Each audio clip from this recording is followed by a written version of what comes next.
The teller. The teller. The teller.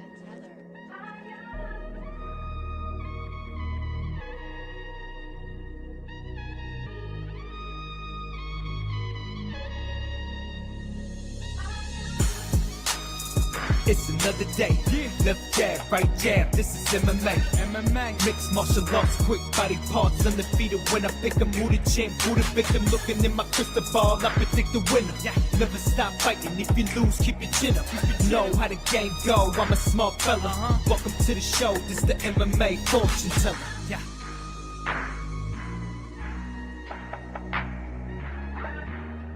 The MMA fortune teller. The teller. The teller. The teller.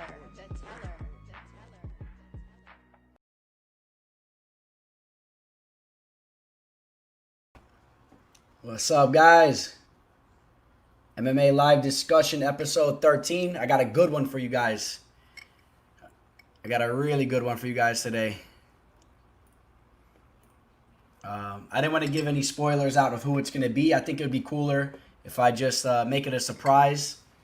But, I'll get it out of the way. I see a lot of you guys saying, oh, is it Nate Diaz or is it this guy and that guy? It's not Nate Diaz. It's probably not a couple of other guys you've said, too. It's not Michael Johnson. But it is in some way related to that fight, and it's a really good story that I think you guys are going to enjoy. It's a good fight story, a good MMA fight story.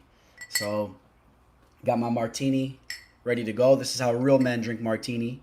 Put it in a big glass, fill it to the top, throw some olives at the bottom, and you eat them with your fork. But our guest will be here shortly.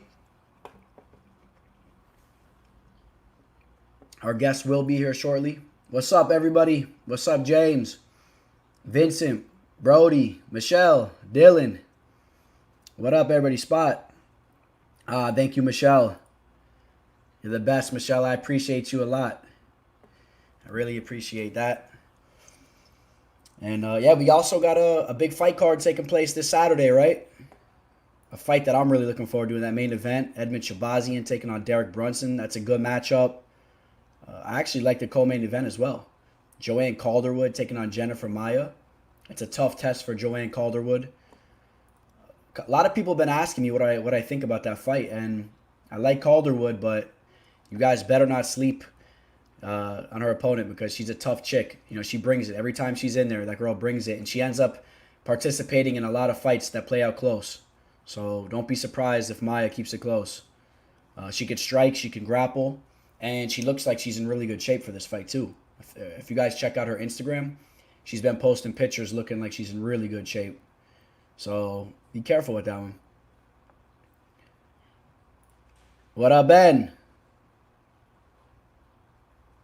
What up, Latchlin? Yes, I remember you from Instagram, brother. That boy Latchlin. And I'm going to check with our guest. Yeah, give it a couple of minutes. But he'll be on. In the meantime, we're going to talk this weekend's card. I'll talk about some of the fights that I think are sleeper fights on this card in the meantime. There's a lot of them. There's really a lot of them, if you ask me. I'm really pumped. I think this is a solid fight card that they put together here. The Kevin Holland versus Trevin Giles fight. That's a good test for Kevin Holland. We'll see if he's the real deal, you know. He looked really good in that last fight. Ed Herman versus Gerald Meerschaert, sleeper fight. That fight's going to be a brawl. Two extremely tough guys. Ray Borg versus Nathan Maness. That's going to be a sleeper fight. Telling you guys right now, you already know Bobby King and Lando Venata is going to be another entertaining fight. They already fought, and that one was that was an entertaining fight. The Vincent Luce versus Randy Brown match, the co-main event. You know that anytime Vincent Luque steps in there, it's going to be an entertaining fight. That's all he does, is he brawls it out. Randy Brown, he's trying to make a name for himself. We'll see what he does in that fight. Chris Gutierrez versus Cody Darden. Chris Gutierrez looked like he was like a potential title challenger. And don't get me wrong, I know that's a reach in a long way, but I'm just saying, he looked good in that last fight. I wanted to hype him up there because that's how good he looked. The calf kicks were nasty. I know Vince Morales isn't the biggest name in the game, but still, the way that he looked, you got to respect it. You really got to respect it. And I think he's a tough dude. And I think people were sleeping on him, me included, in periods of time. Not that going into that fight is what I'm talking about. Just in general, I'm talking about overall. You know, he lost to Raoni Barcelos, and that was when Raoni Barcelos only had a couple fights in the UFC. People still knew about him, but still, I think that people now see even more so what Barcelos is about. So if you take a look at that one loss, you know, Chris Gutierrez, you know, he's 15-3 now, but as far as in the UFC, you know, he lost his UFC debut. He might have taken that fight on short notice. I do not remember exactly. Yeah, he did. He did. I'm almost positive he did. My memory is not ringing a complete bell. I have to look it up. But Raoni Barcelos had another opponent. I remember because it was a good test. I wanted to see how Barcelos was going to look in that fight. He had to pull out, and then Chris Gutierrez took that fight on short notice. And, of course, you know, he got rear naked choked in the second round. But imagine taking a fight on short notice against, you know, a guy like Barcelos. So, and then after that loss, he bounces back with 3 solid wins, especially his last one. So, but his opponent, I think that his opponent's up to the test as well. So this guy Cody looks like a tough dude. He's got the wrestling tattoo on his back shoulder. So you already know the deal with, you know, as far as his wrestling goes. Anyone that gets a tattoo like that, obviously they got some wrestling skills to bring to the table. But if you watch his fights too, he actually can strike too. You know, I think he's been putting some time in at Top Team right over in Georgia, I believe. Yeah, in Atlanta. His coach is Diego Lima, UFC fighter as well. You know, the Lima brothers don't mess around, so. Taylor, do you watch LFA, Bellator, like you watch UFC, or it's too much? Nah, man, I watch it all. I definitely, especially Bellator. I never miss a Bellator event ever. LFA, I'm not going to say I watch every single LFA event, but, you know, I'll try to watch them, but it's tough because it seems like there's always something on whenever LFA is going on too, especially as of recently. But LFA, in my opinion, is one of the major routes to the UFC. I mean, when I see a guy coming into the UFC and I watch fight tape on him, or even if I've seen a couple fights of him over in LFA, just knowing that he's from LFA, you know for the most part these guys are legit over there, especially when they're holding gold. If they're holding the title over in LFA, they're legit. You know, if you can hold gold over there, you see it time and time again. You know, I want to think some of the most recent guys, some of the most recent fighters that came over from LFA that were champions. Let's see. I know there were some big names that came out of there. Let's see. Yeah, a lot of those belts are all vacant right now. That's because they all got signed over to the UFC. Yeah, Ryan Spahn, he fought over there. Eric Anders. Marcus Perez is fighting on the card this weekend. Fought over in LFA. I mean, all these guys, man. Anthony Hernandez, Brendan Allen, Derek Krantz, Jason Jackson. A lot of names. Austin Hubert, Kevin Aguilar. Remember Kevin Aguilar got signed by LFA before he made his debut on Dana White's Contender Series. Ricky Simone, Casey Keeney. You can go all day, huh? Brandon Moreno's fought over there. Brandon Royval, Andrea Lee. You guys get the point, right? A lot of big names. Thank you, Dylan. I appreciate you, brother.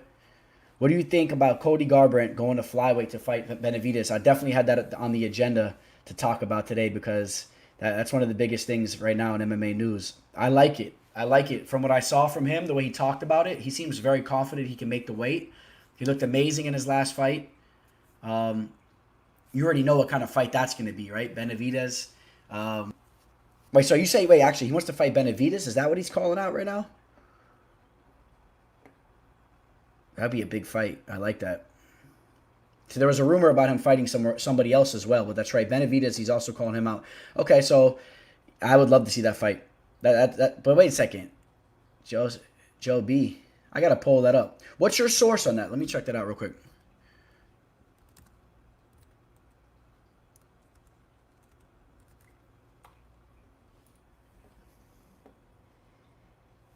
You serious about dropping a 125? Tease his title fight. Yeah, because I thought he was going to try to fight Figueiredo. See, that's what I'm seeing too. Says he'd love to snatch the flyweight title.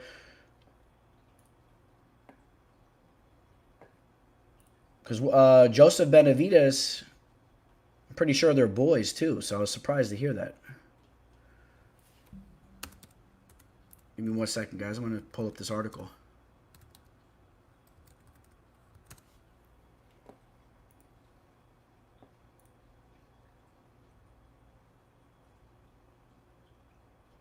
Oh, I see what you're talking about, man. Says Joseph Benavidez and Lance Palmer are now training with the enemy. Of course, Benavidez and Lance Palmer, longtime Team Alpha male fighters. If you guys aren't familiar with Lance Palmer's the real deal. He fights over at Professional Fight League nowadays and used to fight for what was called World Series of Fighting. And Lance Palmer is actually very displeased with the way they're handling stuff over there. So, I think he's flirting with getting signed by the UFC. And he's the type of guy, as soon as he signs to the UFC, as soon as he gets his first fight, he's going to be a true threat. Yeah, Dalen says he meant Figueroa. Okay, so yeah, that's what I thought. That makes more sense. Because I think he has potential to get an immediate title shot. That's the thing, right? Cody Garbrandt, he's shown that he has star power. Look at the fight card that he just fought on. I mean, obviously the UFC brass, all those people, they like him and they know what he brings to the table because they threw him on that in there as a co-main event spot. And if you remember, there were some big names on that fight card, right? What was even the fight before that? It was a big fight before Cody, because I know some people were disappointed. Oh, it was a fight. It was a bantamweight title, a bantamweight champion title eliminator. The winner of that was going to fight for the belt, basically. Aljamain Sterling versus Corey Sandhagen. Two guys that are ranked way ahead of, I believe they're ranked ahead of Cody, Maybe Cody's up there too, but I'm thinking prior. I know now it's changed a little bit. Either way, though, a lot of people were arguing that fight should have been before Cody, but Cody, throw him right in there as the co-main event. And, I think that would be an amazing fight. You throw him right in there with Figueroa because he could do that. And if he can make the weight in a healthy fashion and he feels good, he hydrates well, you got to question that chin, though. My initial thoughts, I'm going to take Figueroa, I think, at this point, just off the top, because I would have to see that Cody's looking really fresh, like he's ready to go. And I don't want to see him, coming into the weigh-in all sucked out, because if he gets tagged, he's going to get put to sleep. Because we've seen him that he has problems with his chin already.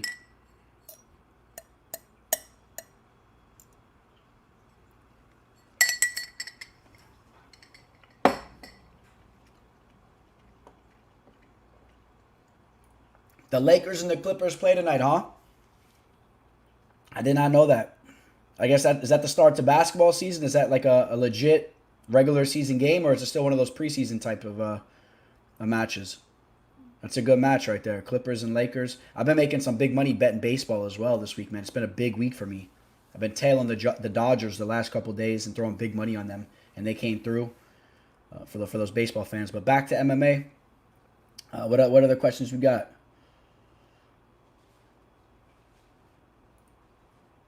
Oh, that boy Latchland says he has Cody. Are you going to go over your picks? Yeah, man, we could talk. We could talk about this weekend's card all day. Yair versus Beat is happening. I'm pumped for that fight. That's a fight. Whew, two guys that have they slow down a little bit in the later rounds, but you can't really blame them because they do put a high pace there in the first round, in the second round. But I think these guys remind me of themselves a lot. They're very similar type of fighters. I give the edge to Zabit though. Zabit, to me, when he's up to par, when he's not tired in there, he's a beast. The only time we've seen weaknesses from him is when he's gassed out, right? When he gasses out in there. But Zabit has, in my opinion, better grappling than Yair. But you know what? Yair might be better on the feet. Some of the stuff I've been seeing from Yair on the feet has been nasty. So it's hard to say. But no, I won't be betting that. I don't know enough about it to bet it personally. To bet in regards to the Lakers and the Clippers. Calderwood wants to stay active. I like that. Yeah, she definitely does. She needs to though, because let's look how old she is. I think she's catching up there, man, in age. I want to say that she's 34 years old. And she is 34. And she's about to be 35 years old at the end of this year. I mean, she still looks very young. And you know what? She's actually been getting better in there. In my opinion, as of recently, she's really been getting better with her striking. She's been looking good. So, she has a good test in front of her this weekend.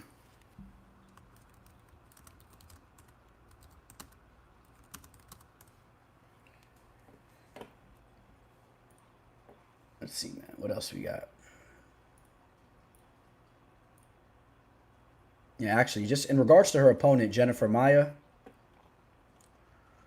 She is coming off a loss to Caitlin Chookagian, but Caitlin Chookagian's taking out almost anybody that crosses her path. You know, in regards to Maya, she looked very good in the 2 fights prior to that against Roxanne Modafferi and Alexis Davis. And she's won a lot of bouts, man. A nice clean record. She does have a couple losses here and there, but all to formidable opponents. You could pull up any of her opponents and you'll recognize them. And she's starting to put it together here. You take a look at Jennifer Maia. She's 31 years old, pretty much hitting her prime. Training at a Chuto Box Monstro over in Brazil. So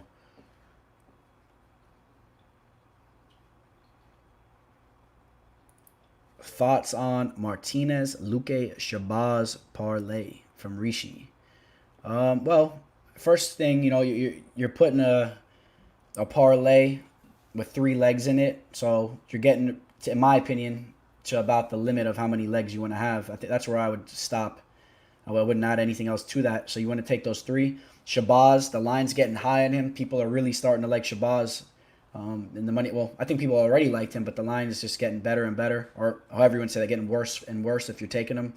And if you're going to do that, you got to get it in quick because he might even be almost a minus 400 by the time the fight happens. Vincent Luque, I like Vincent Luque in that spot. I feel like Vincent has more battle proven. He's tougher. In my opinion, he has a better chin. And if you look at the battles that those guys have been in, Randy Brown has been in some battles where he's got put to sleep, recently in some funky spots, funky positions too, right? The Nico Price knockout, and even that fight that he just took out, he had a nasty submission off his back. I believe it was a triangle. Yeah, it was a triangle against Warley Alves. Warley was handling him in the first round too, but Randy Brown is a dangerous fighter too. He could spoil your party. He's very athletic, and he's a guy that's getting better each fight for sure. And then in regards to the Martinez play, what's the line on Martinez right now? Oh man, a lot of money's came in on Martinez. Wow, a lot of money came in on Martinez, big time. He's got youth behind his side. Frankie Saenz is up there in age, but he's a tough dude. I don't know. I'll be honest. I don't really like where that line is on Martinez right now, especially when you could have got him. You could have got him at such a better line just a couple days ago. But it's not necessarily a play I would hit. But if you're feeling it, man, go for it. It could very easily hit. Boy, Dylan. Khabib versus Gaichi finally announced. I know. Very excited to see that. We saw Joe Rogan post a little something about that as well. And that's the fight that had to be made. No question about it. And, I think I'm really excited to see where the line settles at by the time the fight comes around. And I think a lot of people are going to know the deal with Gaichi after the performance that he put on in his last fight. I think that a lot of people are going to know what's up with him. But, of course, Khabib has a big fan base, and also the way he fights, his fighting style with the grappling. People feel comfortable taking grapplers like Khabib that can dominate in the way that he does. So I'm sure a lot of money's going to be coming in on Khabib too. I'm really curious to see where that fight's going to settle.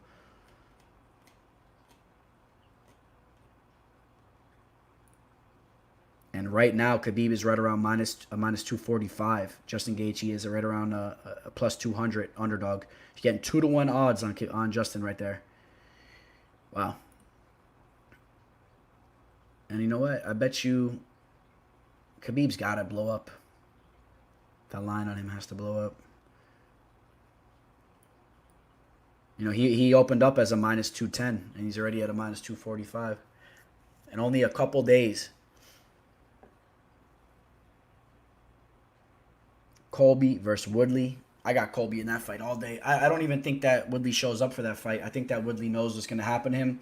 I would be surprised if he would go out and take the beating that Colby would give him, just being that Colby's such a polarizing figure. He's like, a lot of people don't like Colby. They feel like he's such a troll. And then, that would really put the stamp on Woodley's career, right? 3 losses in a row. He gets finished by Colby Covington in a bloody bath. And I think that a lot of people are going to look at Woodley and be like, oh, who is this guy? This guy was a champion. He just got destroyed. He didn't just lose, 3 fights in a row. He would have been destroyed because Colby will destroy him. He'll get takedowns all day. He'll push him against the cage, and he'll beat him up on the feet, and he'll be nasty. So I think Woodley knows that, and I don't think that Woodley has the cojones to sign on the dotted line. That's my opinion about it. And if he does, one way or another, I'm going to be right. because he either doesn't have the cojones to do it, or the fight does happen, he signs it, the fight happens, and then you guys see what I'm talking about in regards to Colby destroying him. That'd be a great line to jump on, too. Boys hopping on the Lakers tonight. I'm on Nola and the Lakers. That boy J-Ro from. J-Ro from.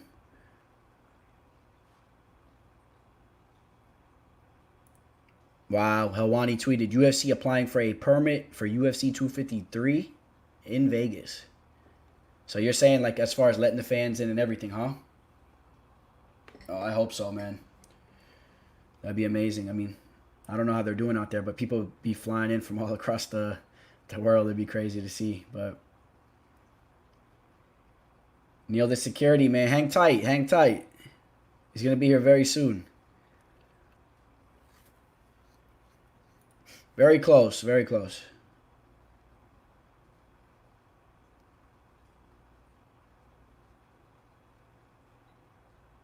You think Holland gets it done? I'm thinking Giles is probably done after this. I do think that Holland gets the fight done. I like Holland here. You saw Giles in that last fight against James Krause. James Krause took that fight on short notice, and it was a very, very close fight. James Krause almost submitted Giles in that fight in the first round. If you guys remember, he took his back in that fight, almost submitted him. And James Krause is a good grappler as well, but Kevin Holland is a naturally big fighter. He's a guy that's fought at light heavyweight. He's very long, very, very rangy, and he has underrated grappling. He's very tricky with his jiu-jitsu. I think Giles will have a little bit of more of the strength in there in regards to his power and his grappling if he can try to hold him down. But Holland's tricky, and I think he's more skilled with his jiu-jitsu. So he could pull off some submission attempts. He'll pull off some transitions, some reversals. And I think it's a good fight. I like Holland. As far as Giles being done after this weekend, if he loses, you know, it's probably close to getting there, huh?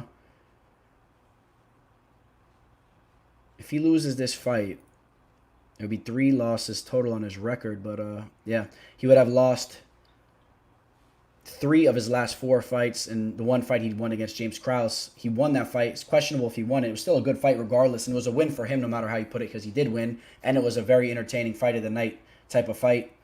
So, you know, the UFC loves that kind of stuff. The other 2 fights that he lost, those fights were pretty entertaining too. He was bringing the fight. He got submitted in both those fights by a guillotine. Watch out if Kevin Holland pulls off a guillotine on him. I know Kevin Holland could do that. He's pretty good with that move there.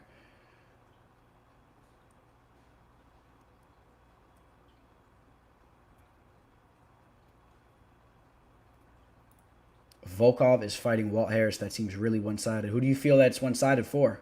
I'm assuming, obviously, Volkov. I'm sure, you know, Volkov's the favorite and whatnot.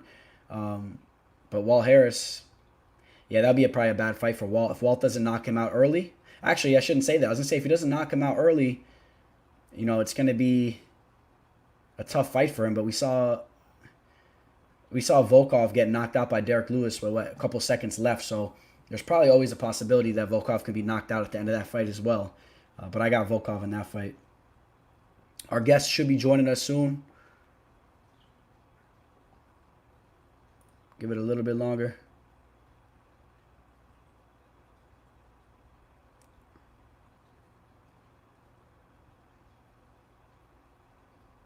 If Khabib unifies the belt against Gaichi and then gets a W over El Kukui or GSP, his place on Mount Rushmore cemented? Yeah, for sure. 100% in my opinion. I mean, what Khabib has done is ridiculous. At that point, he'll be what? He'll be 30-0? I believe Khabib will be 30-0 after he wins his next 2 fights. He's 28-0 right now, right? Or he'll be either 31 or 30-0. What Khabib has done it's ridiculous. In my opinion, I think that he's one of the best to have ever done it, period. Definitely a top 4 fighter. I think he's the pound-for-pound best fighter in all of MMA right now. I've been saying that for a while. You know, I've been saying that even before his last fight. I know some people think Jones is, but I don't see Jones dominating in the same fashion that Khabib has consistently. I mean, Jones has had his moments throughout the years too, of course. Don't get it twisted. I know you guys like when I say that. See the comments out there. But Khabib is doing it in a more competitive division. Khabib is still doing it. Jones is having trouble squeaking off victories in the UFC. Jones is still an amazing opponent. He's an amazing fighter, but also Jones is he's all over the place, and I think that Khabib is the pound for pound great GOAT right now. Pound for pound best fighter. Oh, as far as the GOAT, that's kind of a different conversation too. The GOAT, he's there, man. I think he's there in GOAT talk too. Yeah, so the Mount Rushmore would be what, the top 4 fighters of all time. In my opinion, my top 4, I'm gonna have GSP up there. I'm gonna have GSP, John Jones. Probably have to throw. Oh man, Anderson Silva just he had such a tough ending to his career, but when I think back of Anderson Silva in his prime, I almost want to throw Silva up there too. But it's kind of similar to Fedor too. If you guys been watching fights from the beginning, Fedor is kind of similar to Anderson Silva too. He fell off towards the end of his career, but Khabib has to be on that too. Actually, I think Conor has to be on there too. I think what Conor's done, but Conor needs to win some more big fights still, moving forward. But Khabib's on Mount Rushmore, to answer your question. I bet a 4 man of Holland, Borg, Luque, and Edmond. I like it. I'm not a big fan of big parlays like that, but I like the route you're going. Should get over it. It's a good chance. Oh, boom. Boom, boom. Clarifies. Not for fans to be there. They are just letting Nevada know. It's going down at the Apex. DC, Stipe, Israel Adesanya, Khabib, Justin, in case 3 months schedule. Well, why would they have to...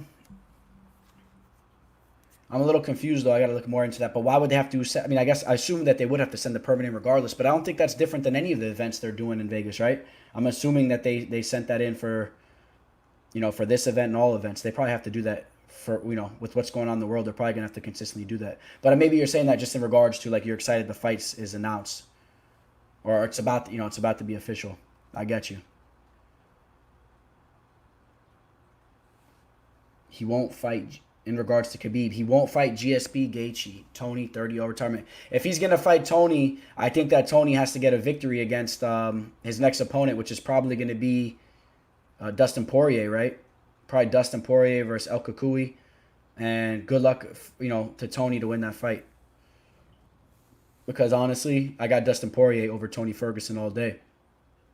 I've been riding with Dustin Poirier for a long time. I picked Dustin to beat Max Holloway. I picked Dustin in his last fight. It was a major play of mine, 5-unit play on Poirier there. I took him early. I was confident from the get-go. And I think Dustin's the real deal. I think Dustin's more accurate with his punches than Tony. We've seen that Tony has a problem with guys that can box and that can really put hands on his chin. And I think it's going to play out similarly to the Justin Gaethje fight. So that's what I think about that. And I think that's the fight that's going to happen. So... if Tony loses that fight, how do you match up Tony with Khabib? I'm not sure if that fight ever happens. It's really sad for me to say that, but if I was really just going to say, if I was putting a line out there, if that fight ever happens, I'd probably say it's more unlikely to happen at this point. I don't know. Khabib's flirting with retirement. I would love to see the GSP fight. And GSP did a little interview with TMZ not too long ago, a couple of days ago. He said he'll come back to fight Khabib. He made it clear that it's still on the table. I think he would like to fight Khabib because he knows that fight is safe for him and the fact that he'll make a lot of money. And if he loses the fight, it's probably not going to be... He's not going to absorb too much brain damage. That's all GSP's about. I could tell. That guy's worried about brain damage. You could tell. That Johnny Hendricks fight really set him straight. He put a beating on GSP, even though I thought GSP won the fight as far as round by round. But Hendricks beat the crap out of him for 1 round straight. And then the other round was pretty bad too. And I think GSP thinks that Khabib, if he loses that fight, it'll because whoever's the better grappler will win that fight. And if he loses, it's because Khabib was a better grappler, and he'll probably spend the majority of the time on his back, maybe. Which, not saying I see the fight going down like that. I think GSP will be the bigger man, and I edge GSP to be the better striker. And I think GSP wins that fight.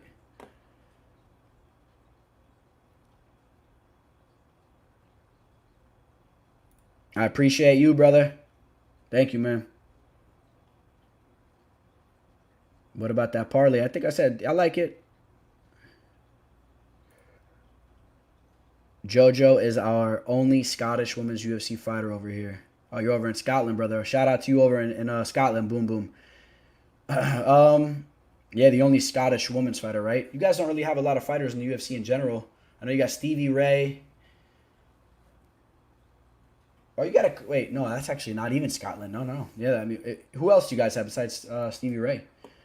I know we got some Welsh fighters out of Wales. Those guys, right? Is it out of Wales? I think those two fighters we just had that are looking really good. Not, is it Wales? Am I thinking? Hold on real quick.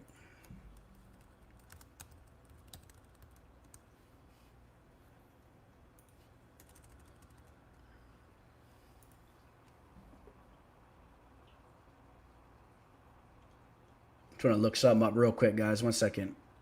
I had a little, just a little brain fart, and I want to know the answer to this now. No, oh, well, Northern Ireland. Yeah, I think there's a couple hot prospects that are from Northern Ireland, Wales, a lot of those countries. Stipe for heavyweight is pretty impressive. Oh, you're right. I think you were talking about in regards to the Mount Rushmore. I got to throw Stipe on there. How can I forget him? If Stipe takes out Cormier again, I got Stipe on my Mount Rushmore. Anderson Silva.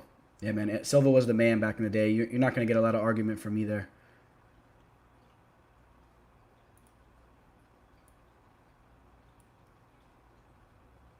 We got someone supporting Corey Darden to get the W. Chris Gutierrez won't be able to handle him close up and on the ground. Okay.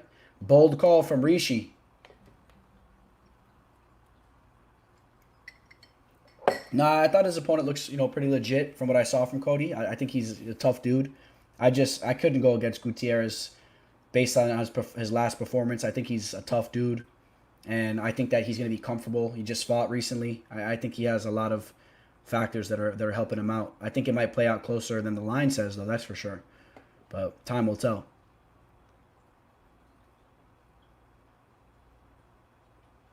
Got you, madman. So, yeah, Izzy and Costa will happen in a small cage. That definitely helps Paulo Costa.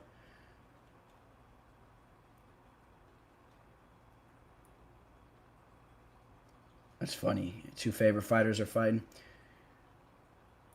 Going off the Justin Tony fight, Connor and Dustin smashed Tony's face to pieces. I agree with you. That's what I'm saying. I agree 100%. Oh, yeah, Tim, how can I forget about that, too, man? Got to touch upon that. Khabib versus GSP. To talk about that fight again for one more second. That fight would bring in big-time money. Big time money. You're talking about two stars colliding. Trust me, the real MMA fans will come out. The old GSP supporters. Khabib, has an amazing fan base. And, of course, there's a lot of people that are still watching him, that are watching MMA now, that were watching GSP. The reason why I say that, though, is just there's a lot of people that are new to the sport, a lot of new faces. A lot of people I talk to, they really only started watching a couple years ago. They don't really know the deal with GSP. But the real fans, of course, we're still around, and we do know about GSP. So when GSP fights, it's a can't miss.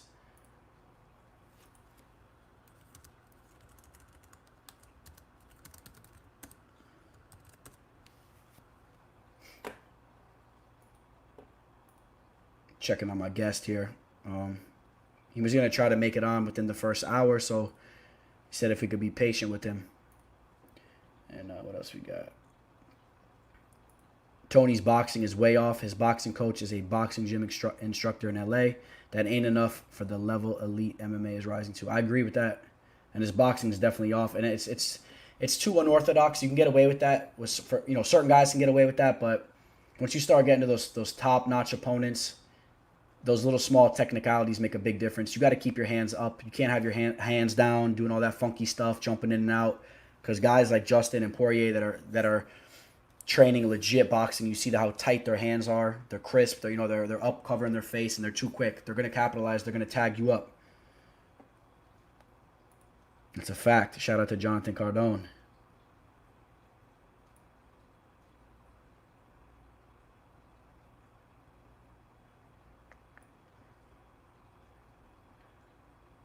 Another fight I think you'll get wrong is Gutierrez versus Darden.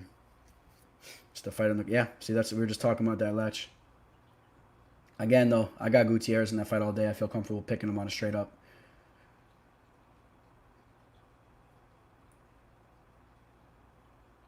Isn't Brunson easy money for Edmund Shabazian, though? Trying to understand exactly how you said that. So you're saying it's easy taking isn't Brunson easy money? So you're saying betting on Brunson, that's easy money? But then you say, I'm assuming you're saying you're taking Edmund Shabazian?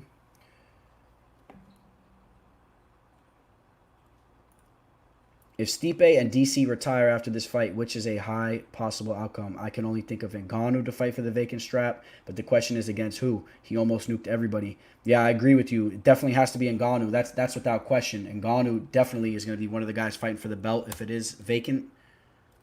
I could think of a guy that's working his way towards getting a title shot. You know, he's not quite there yet, but Tanner Boser is a beast. Give that guy another year. I like his footwork. He's quick in there. You don't see a lot of heavyweights like that. Curtis Blades coming off a victory, not the most impressive victory. Curtis Blades, and what they're not going to do a rematch again of Curtis Blades and Francis Ngannou. I don't see that happening. Alistair Overeem looked good, but how do you throw Alistair back in there with Overeem?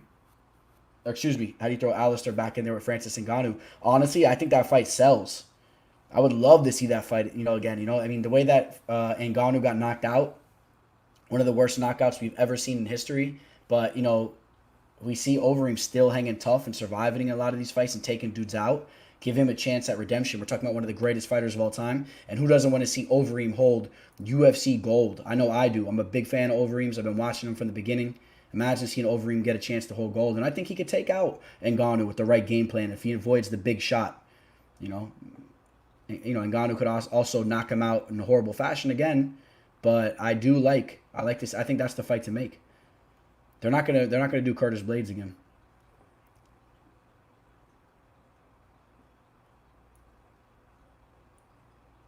Edmund kills him.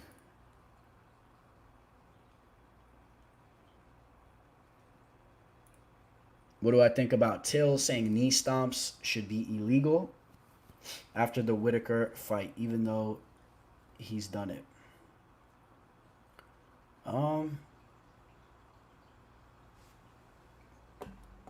When did he say that?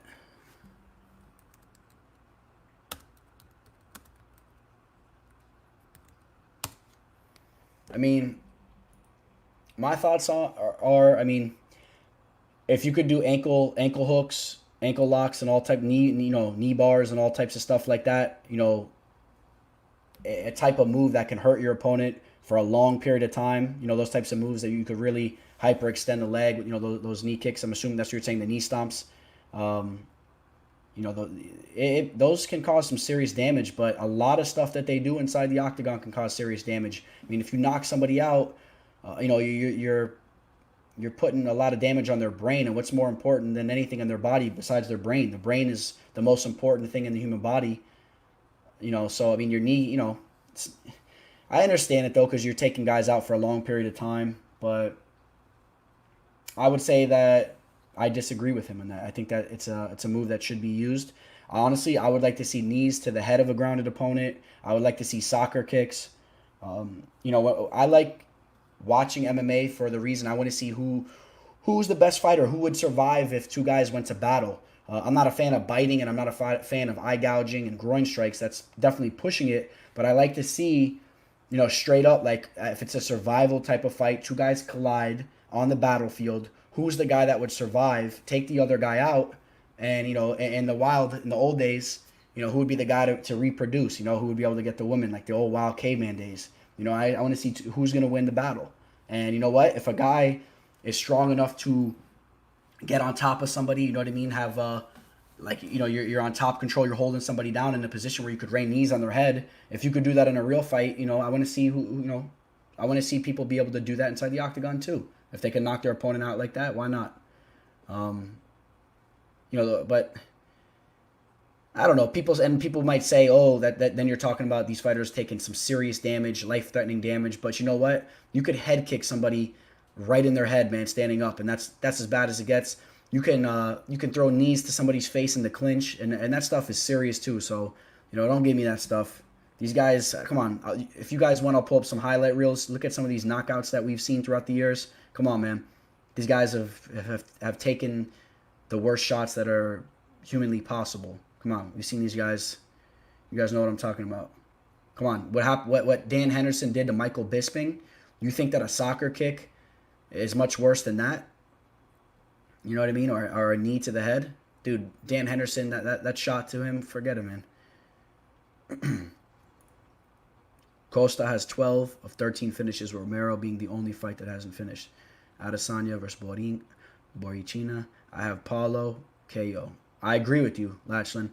I've been saying it for a while now. I've been on Paulo Costa in this fight. I've seen Israel Adesanya get knocked out before in kickboxing bouts. His brain has been tested. And I don't know, man. I got to go Paulo. I think Israel's a sniper as well, but what is my take on the Herb Dean, Dan Hardy situation?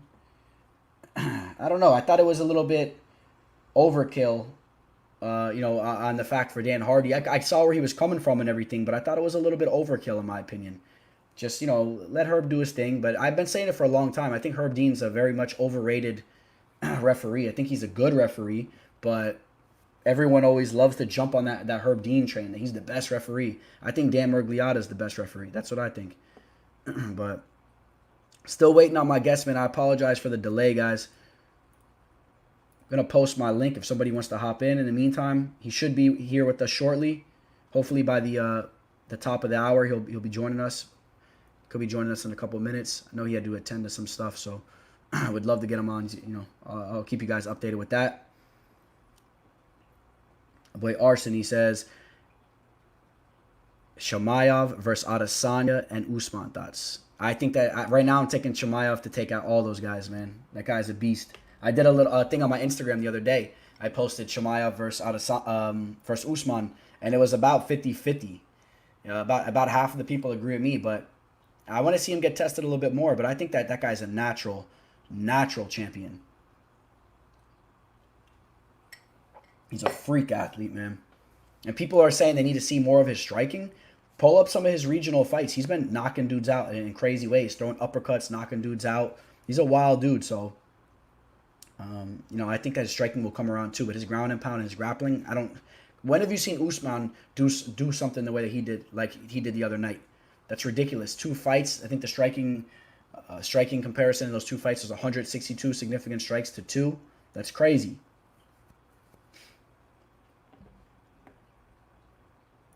Do you think Maness will get it? I know I got Ray Borg in that fight, but I think that he's a true threat. I think it's a close fight, but I straight up I like Ray Borg.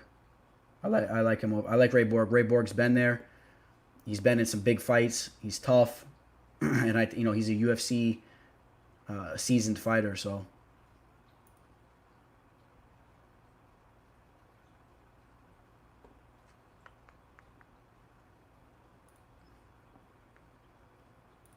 My boy Brody says, Herb Dean is sexy. LOL. Just kidding. All right. Got some Brendan Schaub comedy coming in here from Brody. That's something that Brendan Schaub would say for sure. They love those jokes, right? Brendan Schaub and Brian Callen. Always saying some stuff like that.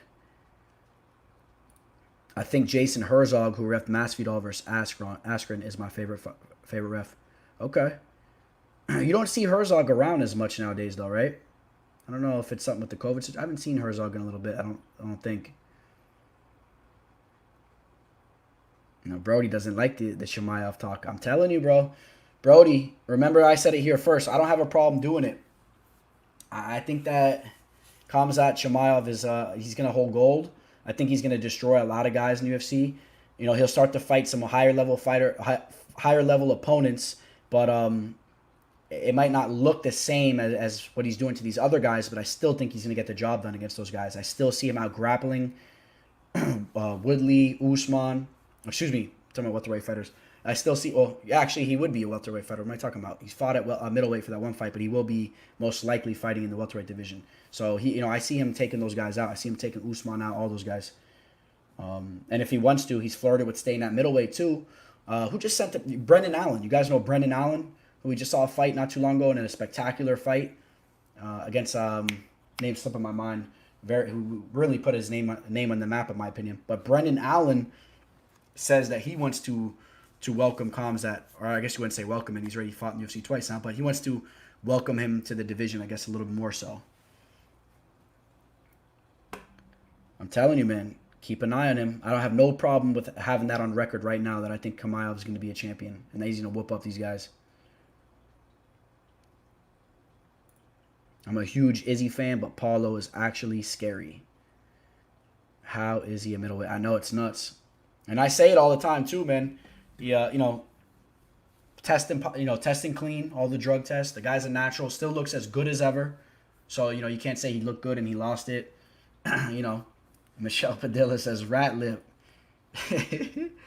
I know. Conor McGregor said that he accepted Khamzat's proposal. So, I guess that's the fight to make. I don't really want to see Conor take that fight. I think Conor would get grapple fucked, man, bad. Kyle Dawkins, yes, Alex. Kyle Dawkins was the fighter. Thoughts on Bobby Green versus Lando? I like Lando, but Green is always very game. Yeah, I think it's a fight that plays out very closely. I think that's how it's going to go. It's a coin flip. Lando, you never know what Lando you're going to get. I've seen him really not look impressive at times. I've seen him look spectacular at times.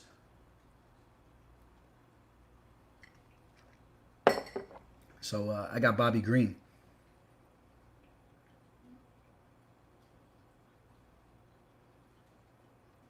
I appreciate you, Boom Boom. Yeah, man. I appreciate you, Boom. That's what I'm about, man. I'm constantly trying to grow the channel, man. I appreciate all you guys tuning in. And remember now, I'll say it again, but just to give you guys a heads up. I remember when I was doing my my little recordings on my iPhone, just giving my fight picks on YouTube, which you can still pull up some of them here on the channel. I told you guys back then that I'm gonna start to have a show. Now I got this going on, but I have a whole entire new setup that's going to be being finalized, hopefully by the end of the year, maybe towards the beginning of next year. But an entire studio, higher quality video cameras, higher quality microphones. I'm going to have multiple cameras set up in the studio. And it's going to be nice, man. I'm going to have fighters pop in. You're going to see a lot of cool stuff. So stay tuned. Same way I told you guys then, I'm telling you now. And you guys will constantly see growth from the channel. And it's funny, man. I found an audio of one of my first breakdowns that I did, and it's pretty funny. I have it on my phone. Maybe I'll post it for you guys one time. Chimaev can't even beat his own meat. Why not? That ain't that hard to do. This is a hate-free zone, says Michelle. What up, Ars? Yo, what's up, dude? I'm just finished my run, so I don't know if you can hear me so well, but yo, yeah, nice. Which fight you're are you looking forward to the most, man? I mean, I like the main event. I think I'm going to be more so excited for the main event than anything. But there's a lot of exciting fights on this card, man. Vincent Luce versus Randy Brown. Kevin Holland versus Trevin Giles is an exciting fight. Ed Herman versus Gerald Mearshart. I think that's going to be a really good fight. So I'm excited for a lot of different fights, man. What do you think about Calderwood versus Maya? I didn't get to watch your breakdown yet, but what do you think about them?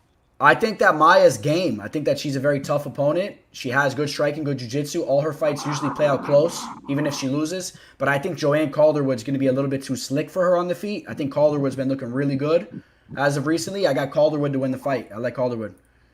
Got you. Yeah. No, yeah. I was thinking the same thing. I'm trying to think. There's not that many noteworthy fights on this card other than the ones you mentioned that I remember. Yeah, I mean, Ray Borg's fighting this UFC newcomer that looks pretty good. Ray Borg, he brings it. Marcus Perez versus Eric Spicely, yeah.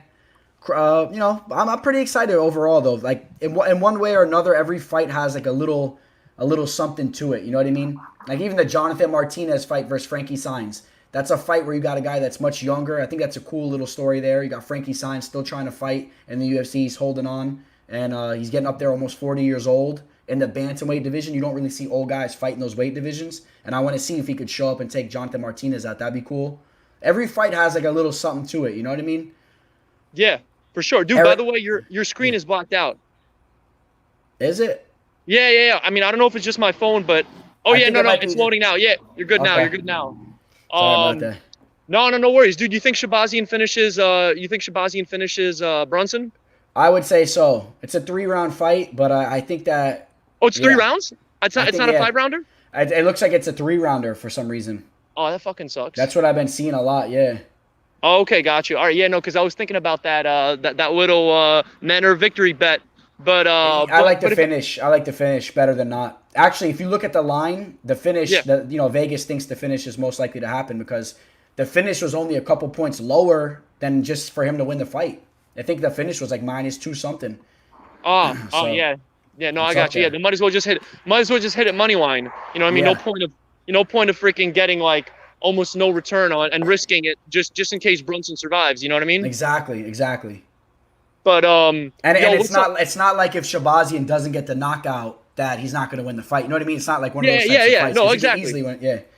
So, Dude, like what's it called? Brunson. Yo, what's up with Brunson and Adesanya getting their hair bleach blonde? What's going on yeah, with I that, don't man? know. I don't know what's Dude, up with what the hell? That's a new thing. Is that There a new, must are be we some going new in the thing. 90s? Yeah, like Cisco. Remember that thong song? That thong. Oh yeah, thong, yeah. thong, Oh, thong. dude, yeah. Oh yeah, Kevin Randleman too, man. Yeah, actually, yeah, Randleman. Maybe it's a tribute to Randleman. I don't know. I don't know what's going on with that. Dude, that was a weird way that he died.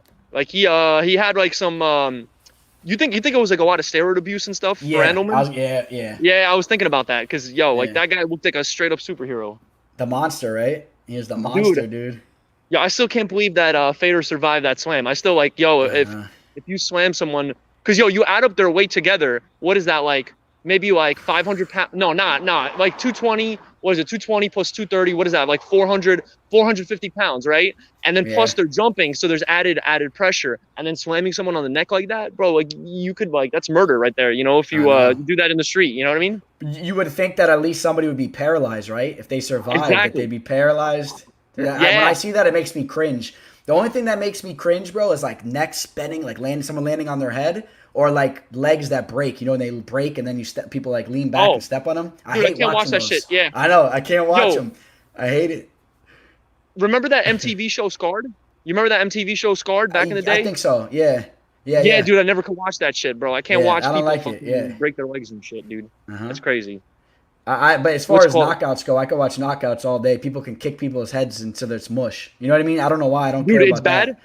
Sometimes it's hard to watch. You know when guys are like they're like waking up and then they're like they're like breathing heavy and they just kind of seem unaware. You know what I mean? Yeah. Didn't I think if I'm remembering correctly, when Figueroa knocked out Benavidez the first time, I think Benavidez said that like he was waking up having like night terrors or something. Like it was some crazy shit. Like I think he was talking. Like it. Yeah. Bro, like I wonder, has a fighter ever shit his pants after getting knocked out? Yeah, for sure. There's one. Not in the UFC, but on the regional scene, I seen a video of a dude that poops himself. For sure, dude. Yo, like the Steven Seagal story. You remember the Steven Seagal story? You heard about that? Nah, which one? Okay, he has a lot of stories, that guy. Yo, who's that that guy? Okay, remember when Muhammad Ali fought the wrestler guy, and who was the ref? Yeah. The ref was this guy with a weird nose. I don't know the ref, but I know the fight you're talking about. Yeah, for sure. It was so there's this famous I forget. Yeah. But there's this he's a famous grappler. Fuck, I forgot what his name. He like I remember like when they used to have these like not embeddeds, but they used to like have videos, you know, like Ronda Rousey training in her gym. She had this old guy who was always around. Gene LaBelle. Gene LaBelle. Yeah. So what happened? Neil called it.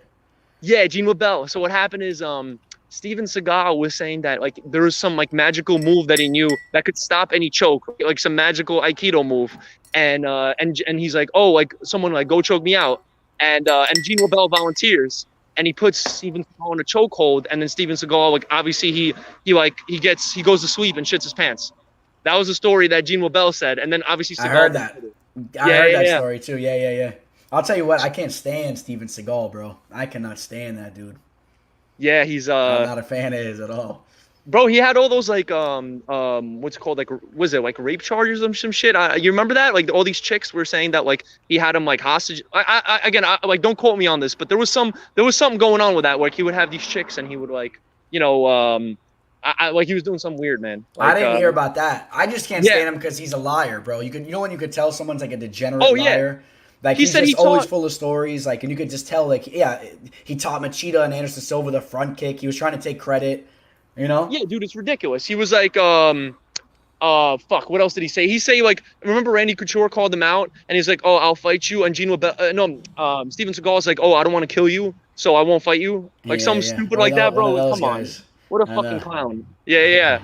Dude, yo, remember that there was that one fight where two fighters knocked each other out at the same time. Yeah, I seen that. Yep, yeah. Yeah, dude. I wonder wild if one. that shit's gonna happen again. Bro. It would be nuts to see in the UFC. There's a fight actually that if that fight was gonna happen, it would probably be Nogueira and Shogun. That would have been the fight that we would have saw. Bro, like it was a fun fight, but man, I felt like it was like geriatric. You know what I'm saying? Like you see like old ass Nogueira. Like I mean, obviously you could see that it took a little. It was a little bit of a step back as far as like the level that you could tell. Exactly. Like I mean, if you're gonna have that, maybe have it on the first fight of the card. You know what I mean? Like have it the first fight of the like card, or maybe the main prelims, just as like a remembrance, but not like I don't know, like the co-main event. I don't know. It just felt. I mean, even though it wasn't even like it's a fight night. It was a good fight. But man, like you just see like Nogueira moving mad slow, bro. He looks like he's 55. You know what I mean? Like who also like I don't know. I mean, he didn't look great in my opinion. I mean, he won that fight, but I don't think he looked too great. You know? Yeah, like, I mean, if you match those guys up against the top guys in the division, you already know what happens. We've seen it. Of course. You throw Anthony Smith in there with Shogun, and you see what happens. You think about this. People are like John Jones is the best pound for pounder because he wiped out all these light heavyweight legends. Bro, the fact that Hua is still beating guys, like if you look at his record, he has like a winning record. Like recently, like he has. He won like 4 of his last 5 fights. But he should have lost that Paul Craig fight. I think he got hurt in that fight. You know? But the fact that he even put up a fight against Paul Craig, that shows how uncompetitive the light heavyweight division is. I mean, think about that, bro. If this was like the welterweight division, the bantamweight division, bro, like these people would be getting like knocked out cold in under a minute. You know what I mean? Like you have like monsters like Chimaev there, and then you still got, guys who are 40, 44 years old on their last legs. You know what I mean? Like, so, I mean, I respect those guys. I'm not trying to disrespect them, but you know what I mean? Like it's not like that just shows you that the light heavyweight division is very shallow. Yeah. I mean, I think I agree with you. I think Hua was ranked until recently, right? I think he was not too long ago. He's ranked. I don't know. I don't think he's ranked anymore. But I'm looking at the rankings right now, and let's see where Hua is. He's number 15, and he went from he wasn't ranked up until he just got this victory. But you know what, man? I'll tell you what. In regards to the light heavyweight division, I think that you're going to see it start to change here relatively soon because there's a lot of up and comers, man, that are pretty skilled. Magomed Ankalaev, the Russian fighter Magomed, who's getting the rematch. He's fighting that guy he already took out. The guy, what is his name? I know what you're talking about. Hulk, that tough dude. But he's a guy. Yeah, exactly. You got to keep an eye on Magomed. And then you also got to keep an eye on Alexander Rakic. Expect him to bounce back in a nice way. And then Yuri Prochazka, the Czech fighter. That guy just made a name for himself. A fucking beast. So some of these guys, and Jan Bakovic, he's getting better and better still. Yeah. I mean, he's okay, Yeah. No, there's definitely more. But like for a while, that division was stagnant. And John Jones, in my opinion, he was just beating I don't want to say cans. That's the wrong word for it, but definitely the least competitive men's division. Yeah, guys it was the least competitive men's division. It was the least competitive men's division for a fucking long time. You know what I mean? Like I agree with you for sure. Even right now, like people used to laugh at heavyweight. I feel like if you look, I don't know what do you think? What's more competitive, heavyweight or light heavyweight right now? Like the whole top 15, not just the top 10. Like, let's say the whole top 15. Okay, the whole top 15. Because, I mean, to be fair, there are a lot of old guys in the heavyweight division as well. Yeah, for sure. The heavyweight division, you can get away with it more than any other division. These guys last in their 40s. Some of these guys are in their prime.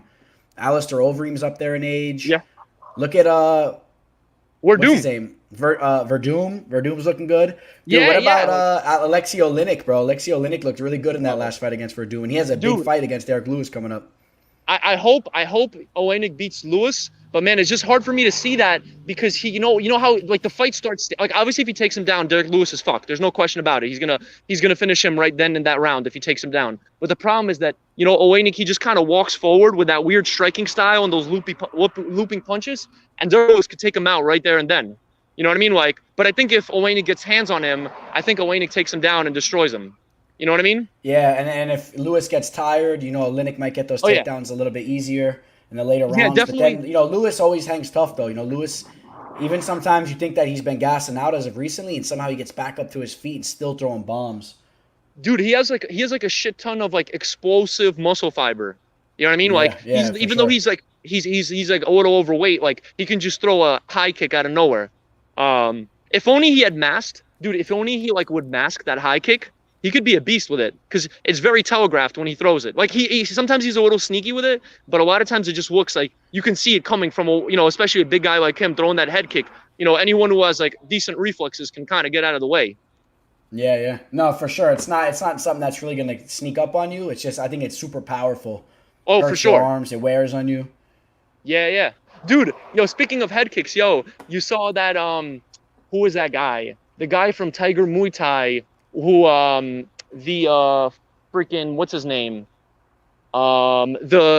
He fought Diakese, Mark Diakese, Diakese, whatever. Yeah, Diakese. Dude, I forgot that guy's name. He looked good in that fight, man. Dude, that was a nice move. You saw that Matrix dodge where he dodged the head kick, like he moved his body all the way back. Yeah, that was a fucking nice move. Impressive. Darren Till did a couple of those, like not as impressive as the other guy, but Darren Till had a couple of those nice back, those back bends or whatever to dodge the head kick. And that always looks fucking cool. Like when people do that, in my opinion, like that looks fucking awesome. Yeah. No, it does for sure. It's like, cause it's scary, bro. It's dangerous. You know what I mean? It's a couple more inches and the student. Exactly. Yeah. You're willing to gamble. You're willing to gamble to, look cool. Yeah. So how's your run going? Good, man. Just had a nice little run, and I saw you posted the link. I was listening a little bit, and I saw you posted the link, so I was like, might as well jump in until you get the next guest. Yeah. He should be here shortly. I don't know. He was doing something with his family. I know he messaged me earlier. He was trying to get it done, so I'm hoping he'll be able to make this show. You know what I mean? But I really think you guys would enjoy the story, so it'll be good. You got to tell him the teller is more important than family. Yeah, right. Let him know. What's it called? Nice. I'm trying to think what other fights. Let's see. Let's see. Joe, it's an interesting fight too. I mean, really, like I said, all these fights, they have some type of story to them. Like Jamal Emmers taking on the Russian newcomer Timur Valiyev. Jamal Emmers is a guy that people were so high on back in the day, ever since he made his Dana White's Contender Series debut. He was a hot prospect. He's been fighting really formidable opponents outside the UFC even beforehand, and he was doing really good for a long time. And then he got knocked out in the Dana White's Contender Series. You know who he got knocked out by? He got knocked out by Juicy J, Julian Erosa. You know that guy Erosa? That just Julian Erosa. Yeah, I know that guy. That guy, he loves to spoil the party, bro. Isn't there like a fucking rapper or something named Juicy J? Yeah, Juicy J, yeah, from 3-6 Mafia. Right. Yeah. I was listening early this morning, getting my workout in. Yeah. No, dude, I gotta get on the.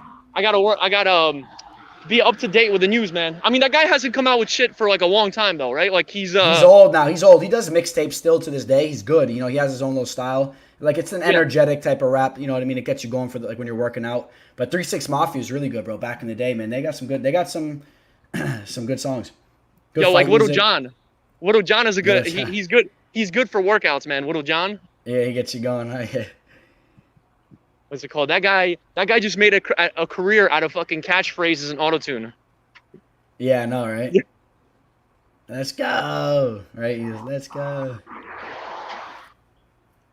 Juicy Let's J. See. Yeah, and his opponent looks like he's pretty serious, bro. This guy Timur. Huh? That might be jacked up. Is he the favorite, Timur? Yeah, he's like a -170. Okay, yeah, that's interesting. Gotta watch some tape on that. Mm-hmm. That guy doesn't lose often, man. Interesting. Timur. 16-2. And he's training over with Jackson Wink too. So Russian fighter getting trained by some of the best in the world over here in the States too. So I feel like Jackson that guy's name Wink was Rafael Fiziev. That's the guy you were talking about. Yes, Rafael Fiziev. Yeah. What's called? I feel like Jackson Wink has been dropping the ball recently, man. Like, I mean, I don't want to say dropping the ball, but you know what I mean. Like they used to have John Jones used to be a force to be reckoned with. You had Holly Holm. You had what's his name? The guy. How could I forget his name? Donald Cerrone. Who else? Diego Sanchez. Yep. Now John Dodson's still out there. Dude, I remember. I'm always gonna remember Diego Sanchez when him asking the ref, yo, if I take this DQ, do I get the win? He's like, yeah. He's like, oh, I'm hurt. That was crazy, that fight. Oscar level acting right there. Oh my God, man.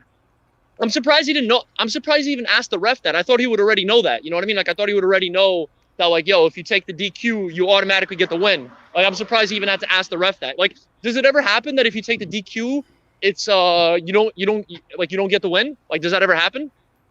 I think back in the day, I've seen a couple situations where there's been a no contest before. I think if it's accidental, I think it's mostly if it's an accidental headbutt or something like that. You know, say the fighters clash heads. I think if the referee says it was an accident, that they'll call it a draw or like a no contest. Excuse me. You got some no contest in there too. So Sanchez probably just wanted to confirm just to be sure. He probably was scared. Yo, you know what's interesting? I was gonna tell you. So check this out, because I was actually looking at this because I have like DraftKings and FanDuel, right? Because you know how in New Jersey we have that shit. In DraftKings, let's say if you bet manner of victory, right? You get if KO, TKO, or DQ is considered the same. It's considered the same part of the same group. So like you can bet by KO, TKO, or DQ, and it's within the same bucket, right? But on FanDuel, if you bet a manner of victory and the result is a DQ, then you just get your money back. Whether you bet by knockout, submission, or decision, you just get your money back. Yeah. You know what I'm saying?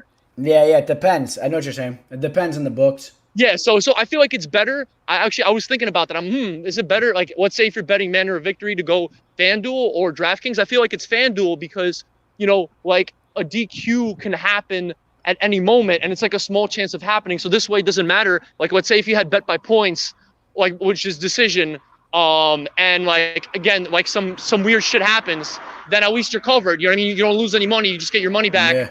But then on DraftKings, you basically, obviously, I mean, no one can really predict the DQ, but like basically, like you can get KOT. What's the word? You have to basically bet KO, TKO, or DQ. So I feel like you're better off just betting on. Yeah, I hear you. You know what I'm saying? Martial arts fan says Erosa is a good fighter, but Woodson gassed out in the third, couldn't handle the pressure. It did kind of seem like that. But that guy, Julian Erosa, man, he has underrated wrestling. Like, he can stuff a takedown. He can get back to his feet. He's not the type of guy that you can just hold down. Even if he's matched up against a solid wrestler, he'll get back up to his feet. He's a wild, what's the good word to describe Julian Erosa? He reminds me like a wiry. He's a wild, wiry type of guy. He's long and he's spastic and his striking is unorthodox. I was a big fan of Julian Erosa since the Ultimate Fighter show. He was on the Ultimate Fighter show and he was looking really good. He had some nice knockouts on the show, actually. What's called like Mr. Fantastic. You're talking about long and wiry. You know Mr. Fantastic, the guy with the long arms that extend, the superhero. I'm not. It sounds familiar. I don't know him though. Okay. Mr. Fantastic. Okay, Fantastic the Four? Fantastic Four. Yeah. You know how they had the Rock dude? They had the Thing, right? Then they had the hot chick, the wife. Then they had the fire dude, and then he had like the other guy had the long arms that extend. Like it was a shitty fucking power. Yeah. Yo, just to update whatever. everybody, Nialik 3 says, is this a special guest?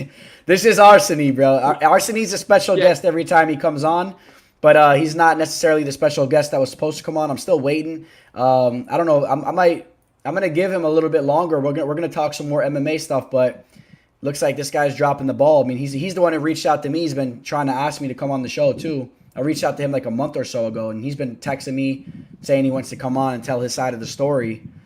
But I'm going to give him a little bit longer here, a couple more minutes, and if this guy drops the ball, maybe something happened. Maybe I'll bring him on next week. But next week, it looks like I'm going to have Matt Frivola come on the show. You guys know Matt Frivola? Nice. Yeah, lightweight, UFC lightweight fighter. And I like Matt Frivola. That guy's always in exciting matches, and we'll get to pick his brain a little bit, see who he wants next. And, we'll see what's up with that. Damn. This guy, Neil, he's like, yo, what the fuck is this guy doing on the show? He thought you were the special guest. Yeah. What's it called? That's funny. Yo, who's that guy? I'm sorry, because I kind of jumped on the show a little bit later. Who's supposed to be the special guest today? Well, I didn't really announce it yet, but I guess I'm gonna let everybody know. Oh no, all right. Okay, no, I kind of wanted. got you. He was supposed to hop on pretty much, kind of towards the beginning of the show, but he's taking a long time. He texted me that he had to do something though, but it's. I'll put it to you like this. It's in. I thought it'd be cool to have him hop on, but let's see. I'll give him a little bit longer. If he doesn't say, I'm gonna let everybody know by the end of the show, and then he'll probably want to come on next show. But I'm not gonna give this dude a whole segment. Matt Frivola was willing to come on the show this week, but I figured I'd just put Matt Frivola off to next week, and because he's Matt Frivola seems like a cool dude, so he's like whenever, anytime, you just let me know. So I'll just put Frivola awesome. next week. Yeah. He upset. If I remember, Matt Frivola was the guy who upset what's his name? The crazy Bob, the capoeira. No, wasn't capoeira? Didn't he upset the capoeira dude? Or am I mixing that up? Remember the capoeira dude? The guy who beat Diego Sanchez but then lost because of the DQ. Oh, I don't think they fought. No, because he's Frivola's a lightweight fighter, and that guy is a welterweight fighter, I believe, right? Oh no, who was the guy? Michelle Pajeda. Who was the guy who upset him? Didn't Matt? I thought it was like Matt Frivola who went up to welterweight on short notice to take the fight, and then he was like a giant. Nah. No, it was someone else. But it wasn't a Russian fighter. No, I don't think so. It was like this small guy who got the call last minute, and he basically just came in short notice, and I'll tell you who it is now. And the guy started throwing his wacky capoeira kicks, gassed himself out in round one. Then the other guy just grinded him out on the ground and just basically took him down and held him there. I'll tell you right now. It was that was Tristan Connolly. No. Oh yeah, it was Tristan Connolly. That was before the Diego Sanchez fight. Tristan. Yeah, Connolly. that was before. Before the fight. Gassed out. Yeah, because this guy, everyone was high on this guy, and then basically he comes out, starts throwing all his crazy, crazy capoeira kicks, gets exhausted. Then this guy, Tristan Connolly, just takes him down. And basically, I don't know if he beat him up on the ground, but like from what I saw, I saw kind of the highlights, and he basically just kind of held him down and just kept him there, and basically like just controlled him like a blanket. Michelle, you want to come on the show? Michelle, we need you to hop in with us. Come talk with us. Michelle says she wants to come on too. I'll post the link. She gets a little camera shy though. Let's see if she's ready to come on. Come on, Michelle. Let us know what you think about Gaichi. All the guys in the comment section are gonna get excited again. Come on, Michelle. Who's that guy? Click the link. Remember the guy? He was like, "Yo, bring Michelle on. Bring Michelle on." I forget who that was. Yeah, somebody was going nuts for that. Bro, he's like, "Bring her on. Bring her on." Poor Michelle was like, "Be nice, guys. Be nice. Come on, Michelle." Oh, she said, "Hell no." Nah, hell no. Come on, Michelle, you did good last time. And it's good because you know your MMA stuff too. No, they're not going to roast you. Come on, Michelle. I'm going to post it one more time. Click the link.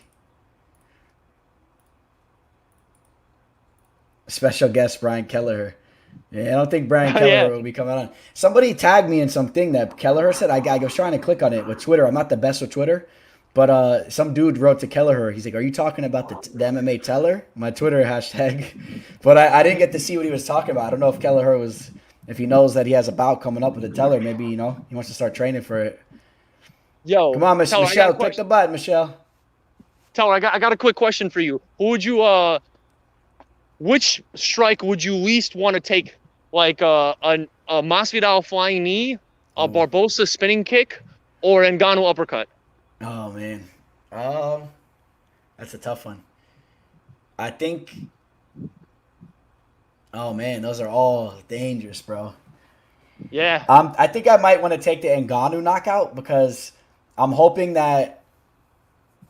I think that his accuracy needs to be a little bit better, and he needs to work on his accuracy. And I think he can still knock me out even if he grazed me. Hopefully his shot grazes the side of my head and just knocks me out. But I'm kind of worried about, like... Edson Barbosa spinning heel kick, that heel I feel like can literally just smash your skull in, bro.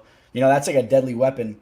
And then same thing with the knee. Those are a little bit harder. The knees and the heels, that's like legit baseball bat to the head. Exactly. Dude, Terry Edom, man, I don't know. Did that guy ever do you think that sometimes like a strike hits you so hard that you're never able to come back from it in your career? He pretty much retired after that fight, that guy. Yeah, that's what I'm saying. But like, look at Overeem though. I have so much respect for Overeem, bro, because he's been knocked out in every way humanly possible, and like, bro, he's still going strong. Like, I have Yeah, so much respect for. I love that guy Overeem. That guy, like, I'm a bro, like, big I wouldn't fan. be surprised. I wouldn't be surprised if he could be champ. What do you think? You think he has a Yeah. shot in the dark? Oh shit, No, sorry. that's all good. Yeah, somebody's roasting up the beaner over there. Yeah. No, I definitely think Overeem has a legit chance to hold gold right now. I think he's right up towards the top of the heap. We were talking about it earlier. Cormier and Stipe might retire. So then you got what? Curtis Blades, Derek Lewis, JDS, bro. Keep an eye on Junior Dos Santos. If you guys been watching him on Instagram, dude, he's been looking like he's in phenomenal shape, bro. He's having like a resurgence in his career. I mean, we'll see how he looks in his next fight, but I mean, that's a guy you want to watch because when he puts it together, and he has a big fight coming up too. The only thing like I didn't like about JDS was when he fought like Curtis Blades, bro. He started throwing that naked uppercut, like he was just winding up, like he was trying to do like a freaking what's that word? World Star knockout, and he just kept winding up and throwing it like crazy. And I remember in the thing, Daniel Cormier saying, "Yo, he needs to stop throwing that whack uppercut. Like you can't just wind up and throw it like as if you're in a freaking like when you're hitting that stationary bag in the bar that measures how hard you punch, bro. He was like throwing it as if he was trying to hit that stationary object. So he's like, yo, he's gonna get countered, and that's exactly what happened. Hey, you know what you just reminded me of? Yeah. I'm gonna post. Hey, check me out on Instagram, MMA Fortune Teller _. I'm gonna post a video of me on there. Yeah, because I have to save it before I can post it. I'll play it on next week's episode too, and I'll also put it on my Instagram. But you can see the teller hitting a 999, bro, on that power machine. I have it on video, bro. I promise you guys. I'll teach you guys the trick too. If you guys want to know the trick on how to hit those punching machines to the best of your ability, this is what you do.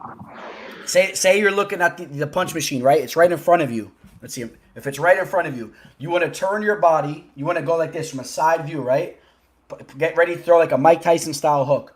And what you want to do is just you want to rotate your hips all the way back, lock your elbows straight, and you want to come up on a slight angle, and you want to hit the bottom of the bag, just the bottom, kind of like you're throwing like a hybrid, like a hook uppercut a little bit, but mostly a hook. You're just catching the bottom, and when you hit it, bro, it's gonna whip so hard. I'm telling you, watch. I'll show you the video, bro. 999. I used to rip those all day. Every machine I used to go on, bro. All the bars in South Florida. Every time I went, bro, I would have the highest that night in the bar. Period. If I didn't, so some machines like I hit a 999 like that one, but some machines are a little bit harder than others. You know what I mean? But still, in comparison to everybody in the bar, I got a good story for you guys. I'm gonna tell you right now. But compared to everybody in the bar, I would beat everybody. I would have the highest score of the night. And if you guys want to hear a funny ass story. All right, you guys comment below if you're familiar, and let's see if you're familiar, Arseny, with Will Brooks. If you guys remember Will Brooks, he was the Bellator champion. He took out Michael Chandler twice. He got signed by the UFC. He was a big prospect, and he couldn't even win a fight against the bottom guys. I don't know what happened to him. Maybe he was on drugs. Maybe Will Brooks was on drugs because he got signed with the UFC, and all of a sudden he couldn't fight for nothing. But check this out. I'm at like this grungy bar, bro, like this like real like low key bar, bro, down the street from Old House, right by the trailer parks, bro, all where the trailer parks were. And Michelle's here too. Michelle join. Michelle, hold on one second. Michelle, can you hear us? Yeah. All right, if you don't mind, I'm gonna finish my story 2 seconds, and then we'll get you. You look good. But Will Brooks is at the bar. I went up to Will Brooks. And I go to him and I said, as soon as I recognized him, I said, hey, man, I'm a big fan of Bellator. I've been a big Bellator fan since the beginning. He's sitting there with his wife and one of his wife's friends or something. And he's like, he gave me a look like, oh, what are you walking up to me? And I was like, oh, I mean, I had to say what's up to him. I'm a big fight fan. So he's like, all right. He's like, you want to? I said, hey. I said it would be a pleasure of mine if you'll play me in the punching bag machine thing. I was playing over there. I said I'll pay for it. I offered to pay for it. I said let's see who can hit harder. Then I was joking around with him. He looks at me. He's like, all right, I'll be over there in a minute. The dude never came. So I walked back up to him. Like I was sitting there for 30 minutes. I was like, damn, why'd you say you were gonna come? You never even came. I paid in the machine. And he's like, all right, you want me to come? I'll come. Yo, he goes over there in the side of the machine. Yo, he hits like a 8 something. Like an 800 something. He throws like a straight, and then I throw my hook. And then, went way past his. And I wasn't trying to be a dick about it. I was like, I know how to hit this the right way. I was like trying to say what's up. He's like, cool, bro, cool. And then he walked away. He was a complete dick. And then I kind of got him on social media. It was a whole Instagram thing. I wish I had the picture still, but we were going back and forth on Instagram. But he's not a cool dude, man. I'm telling you guys right now. Not a cool dude at all, Will Brooks. What's up, Michelle? Hello. How you doing? You excited for the weekend? Who's fighting? There's some good fights. Derek Surprisingly, Brunson. I don't really know who's fighting. Derek Brunson's taking on Edmund Shabazian in the main event. That's right. We got a good fight in the flyweight division. Joanne Calderwood taking on Jennifer Maia. Vincent Luce taking on Randy Brown. There's a couple good fights here and there. Calderwood. Wasn't she supposed to fight Shevchenko? I think she was. And yeah, Shevchenko's not ready to go, though. She has an injury. Oh, really? Yeah. So I have a couple minutes, and then I got to go. So I was like, okay. You know what? Because I was training, but I Nice. was like, I could throw on a cute little headband and go on for a second, and then... I'm sure everybody's excited. Let's check the comments out. No. Everybody loves Michelle. But I just want to say congratulations again. I am a big fan. Love your show. Thank you. Hello. What's his name on the guy? Arseny. Who? Arseny. Arseny. Hello. How are you? What's going on? What's up? I want to talk about Gaichi though, right? That's my guy. Oh, let's talk about it. So he's got a big fight coming up. Huh? He's got a big fight coming up. I know. I'll tell you what. I'm slightly leaning Gaichi right now, but I haven't made an official pick. But the way he looked in that last fight, and I think he's a bad stylistic matchup for Khabib. I really do. Again, so it's like I said before. Sorry, I have to keep adjusting this thing because it's weird. But I think the good thing about Gaichi is that his wrestling, right? We really don't know. Like, obviously, we know he's a D1 wrestler, but he's never shown it in the UFC. So that's just such a cool weapon to see how he's going to be able to, stuff the takedowns and whatever. I think, though, with Khabib, it's kind of going to be like Conor. Because remember, when... I don't remember which round, but, when Conor was hitting him, he was just like, fuck that, and kind of kept shooting. Yep. So, and I personally think that Gaichi now, Gaichi 2.0 is a better striker than Conor. So, we'll just have to see. Yeah. It's hard to argue on that. You know what I mean? I'm a big fan of McGregor, but at the same time, the way that Gaichi looked with those leg kicks and his boxing, how crisp he was, how accurate he was, it's hard to argue with you on that one, man. Gaichi looks really good. Well, he said it. If you watch the interview with him and Trevor on Joe Rogan, he said, I just got to give Khabib 4 calf kicks. It's just going to take 4. Then we're going to compromise him. And then, I don't know. So let's see. I'm getting excited to see that fight now when you're talking about it, man. You know what? I feel like the way to beat Khabib is you cannot let him back you up behind those lines. What are those lines? You know what I'm talking about? Those little lines in the octagon? You can't let him back you up to the cage. And everyone does that. No matter, even though everyone knows what Khabib is going to do, the fact that he's able to be so dominant and still do it, even though you know what he's going to do. It's not like he has some secret strategy, bro. You know exactly what he's going to do. Here's the thing, though. Even if he does do that to Gaichi, let's just say, which I don't expect Gaichi to take a back step, but you never know. Maybe he does a little bit.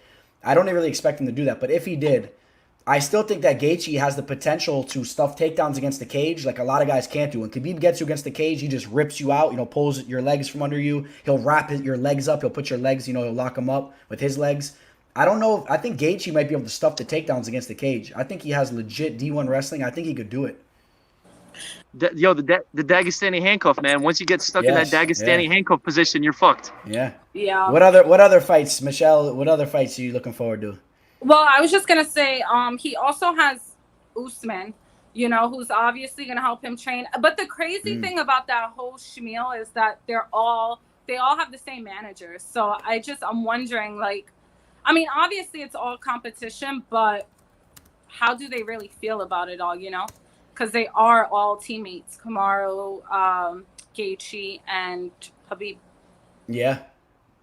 Well, you guys hear about... There was a couple fighters who were signed so there's this like internet entrepreneur named Gary Vaynerchuk and a bunch of fighters like Tony Ferguson. I forgot who else, but a couple big names they signed with his sports management agency. So he's like this famous like internet entrepreneur. Like he does like, he does like TED Talks and shit like that. Talks about entrepreneurship. But yeah, like I'm surprised. Like he was able to get Ferguson right away. I'm trying to remember who else. It was like literally, I saw the article like yesterday in the morning. It was like on my feed. Fuck, who else was it? Ferguson. Was it Gaichi? I'm not sure. No, it was not Gaichi. But yeah, it was like a couple big names. Ali Abdelaziz. Yeah. Yo, but you heard that Chimaev flew to Ireland to try to fight McGregor, and then is that true? Michelle, you heard the story? You think that's true? I can't confirm, but I heard that too. I read it somewhere. Because here's the thing: if he flew to Ireland, first off, what does that even mean? If you fly somewhere, and then he said that they wouldn't let him in because of Conor McGregor's security. What does that even mean? Conor McGregor's security is waiting at the Irish, the Dublin airport or something? I don't really understand what that even means. Maybe that's fake news. I mean, maybe he's just, you know him, like this guy Chimaev, he's like mad straightforward. He probably went there, said some shit like, "Oh, I'm here to fight Conor McGregor," and then they're like, "Get the fuck out of here. You're going back home." Maybe. I don't know. Well, we didn't get to talk about the Usman Masvidal fight. Okay, let's talk about that. Yeah. Well, how'd you feel about that fight? Well, I was actually after I trained, I went out because I usually like walk the bridge over here. So I walked halfway on the bridge and I was watching the fight and I was listening to Bisping, and I was crying. I don't know if you guys picked up when Bisping was like, he was like, Kamaru's standing right in front of Masvidal. He needs to shoot. If I was his corner, I would shoot. Yeah.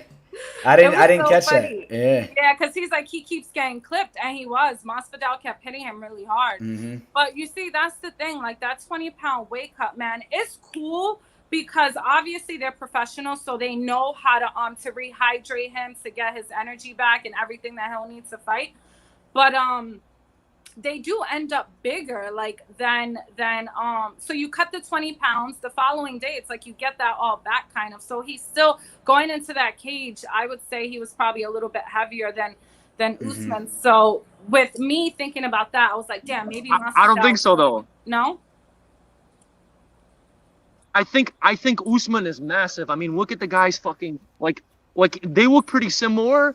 Like, even though Usman's a little more jacked when they're weighing in, but when the day of the fight, Usman has fucking massive biceps. Dude looks like a straight up bodybuilder, bro. Like, he's fucking huge. Like, I thought he was like, I think he's like 200 pounds. Or maybe not 200, like 190, between 190 and 200. I would say Masvidal is maybe like 180. Okay, let's say, my guess is Usman's like 200, Masvidal's like 190, but Usman is like 200 with 0% body fat. Masvidal is like, 190 with like 15% body fat or 10%. You know what I mean? Something like that. Well, you know what I mean? We've seen Jorge weigh in at 155. We've seen him fight in the lightweight division a good amount of times, right? Back in the day. So, but Michelle, I understand the point you're making though, just because he was carrying a little bit of extra weight though, going into that fight. Even though he cut that weight in a quick way, it was probably a lot of water weight. He probably dehydrated the crap out of himself. You know what I mean? But as far as his natural weight, he probably was, a little bit bigger than he normally was. Like, well, that's what I'm saying. And that's why some fighters, like, that's why they say, for example, this is a good example, so maybe he can understand what I'm trying to say, is Darren Till. They felt like Darren Till was too big for the, not for welterweight, right? So that's why he ended up moving up. So you have a lot of fighters that end up fighting below their weight class, I guess, right? You could say it like that. So then, so then by the time they fight, it's like they're really bigger than what they weighed in as. So then they think they have that advantage. So one fighter, I remember, is Poirier, Dustin. They say like he should probably be one to move up too, because they feel like he's just way too big for that weight class. And you could see it, because he looks a lot bigger. So Gaichi's one that Gaichi, so again, I was listening to I've watched that podcast so many times, so I remember a lot. But Gaichi was just like, when it comes down to fight, he doesn't cut that much. And that's something that he doesn't really like about the other fighters, is having to cut all that weight, because he kind of feels like, I guess it's cheating. They have like a little bit more of an advantage going into the fights when they cut all that weight. But there is some advantages also for not cutting as much weight. You see some advantages too. These guys are not they didn't put all that however you want to say that, like not really pain, but like you didn't put all that strain on your body. You see a lot of times these guys that have really bad weight cuts, sometimes they're more prone to getting knocked out. You know, their brain's a little bit more dehydrated in there. Remember Frankie Edgar back in the day? I'm not saying that's the route to go, but for those of you guys who remember Frankie Edgar, he was the lightweight champion, and he didn't cut any weight. He legitimately walked around at about 158 pounds. He probably cut like 2 to 3 pounds. There was even some fights where he said that he even ate a little bit of food just to look, to hit the 155 mark on the scales. And he was the champ. But it didn't last long. And if you look at some of the fights that he lost, in my opinion, it was strictly because he was a little bit outsized. The Ben Henderson fights. There was a couple other fights too where like they were very close. That little bit of size made a difference though. So I feel like. Go ahead. No, I was gonna say that in ONE FC, in ONE FC, they have this thing where you can't cut a certain amount of your weight, like it's like 10% or whatever the limit is. Like you can't cut 10% of your weight in a certain amount of time. And also, I was gonna say, I feel like when people say certain fighters are too big, like I feel like sometimes it's overplayed. Sometimes it's true, like Darren Till, but like people are saying that Holloway is huge for 145. And Ferguson like walks around the 200. I don't believe that shit. I don't think Ferguson. Remember there was like he posted a picture of him weighing 200. I'm like, bro, I don't believe that. Yeah, I don't know he probably had like a weighted vest on him, bro. He's mad thin, and so is Holloway. McGregor, in my opinion, was the most dangerous featherweight fighter that would have ever fought. I think when he weighed in at the featherweight mark, 145, I think he's physically that was the best fighter in there on fight day. But it was too much on his body. But Michelle, what were you gonna say? No, I just wanted to respond to Neil, the security, where he said, I don't think Masvidal went there with the winning mentality. He just wanted to check. I don't really agree. I think he wants the belt. I think, not to discredit Masvidal, because if you know me, then you know I am a huge George fan. I just think that maybe it was portrayed that way. Not to say that he didn't believe in himself, but I just don't know if he thought he could do it now. I think that this is why I think he wants to fight again, because maybe he needed to really get a feel of what it was like to get into the cage with Usman, But he said it, he wants the belt, he wants to win. Obviously, he's a prize fighter. We know that, we've said that. But I think that he wanted to win. I think he does want that belt. I don't think, definitely it's about money. And he said it. He said, I want this for my legacy. He's like, I'm stubborn, I want the belt, and I believe him. Yeah, I agree with you on that because, in my opinion, if you saw all the interviews that he had, fight week leading up to that fight, as soon as the fight was announced, you could tell the way he talked leading into that fight that he was going out there to kill Usman. He was going there to win. I think that, like you said, go ahead. Sorry, go ahead. No.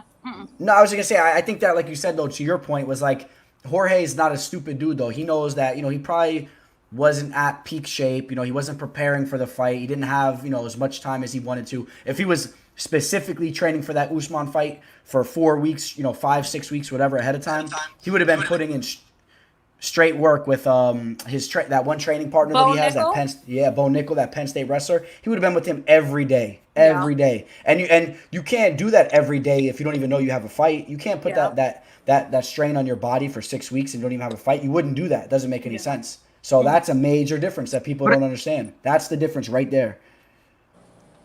I feel like, though, his plan, I don't know, I didn't think he had the best game plan. Like, I'll give you an example. Like, when he started throwing leg kicks at Usman, it's not the best idea to throw leg kicks at a wrestler who can catch your legs and take you down. You know what I mean? So I thought that he wasn't afraid of that. He wasn't afraid of the takedowns. But I mean, stopped more takedowns than anybody else who's fought Usman. But again, but his clinch, which is like technically like where Masvidal is one of, I don't know, I think that Usman dominates Masvidal every time because Masvidal, like in my opinion, his clinch is like one of his strongest games. Like if you look at like Nate Diaz, who's a strong clincher, like Masvidal dominated him in the clinch. But the fact that Usman just manhandled Masvidal in the clinch, like he just manhandled, there was nothing that Jorge could do. I don't know. I just don't see it going differently. Like I thought, listen, I had money on Masvidal. I thought Masvidal was going to win by knockout. But like seeing how that fight played out, I think that Usman beats him every time.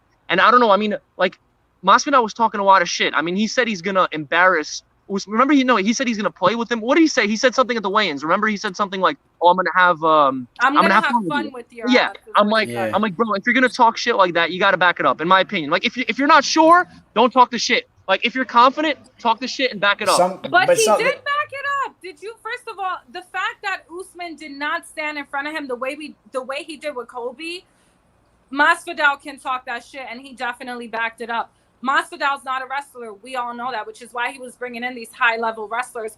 I always live by no two fights are the same, right? I think, first of all, the weight cut, having to cut 20 pounds, that's a lot, all right? And then that's the day before the fight, so that drained the shit out of him. And again, he stuffed more takedowns than any other fighter who fought against Usman. To say that Usman dominated him, I don't agree with that. He definitely didn't. Yes, he had him clinched on the cage or whatever, but I think there's a lot of factors as to why that happened.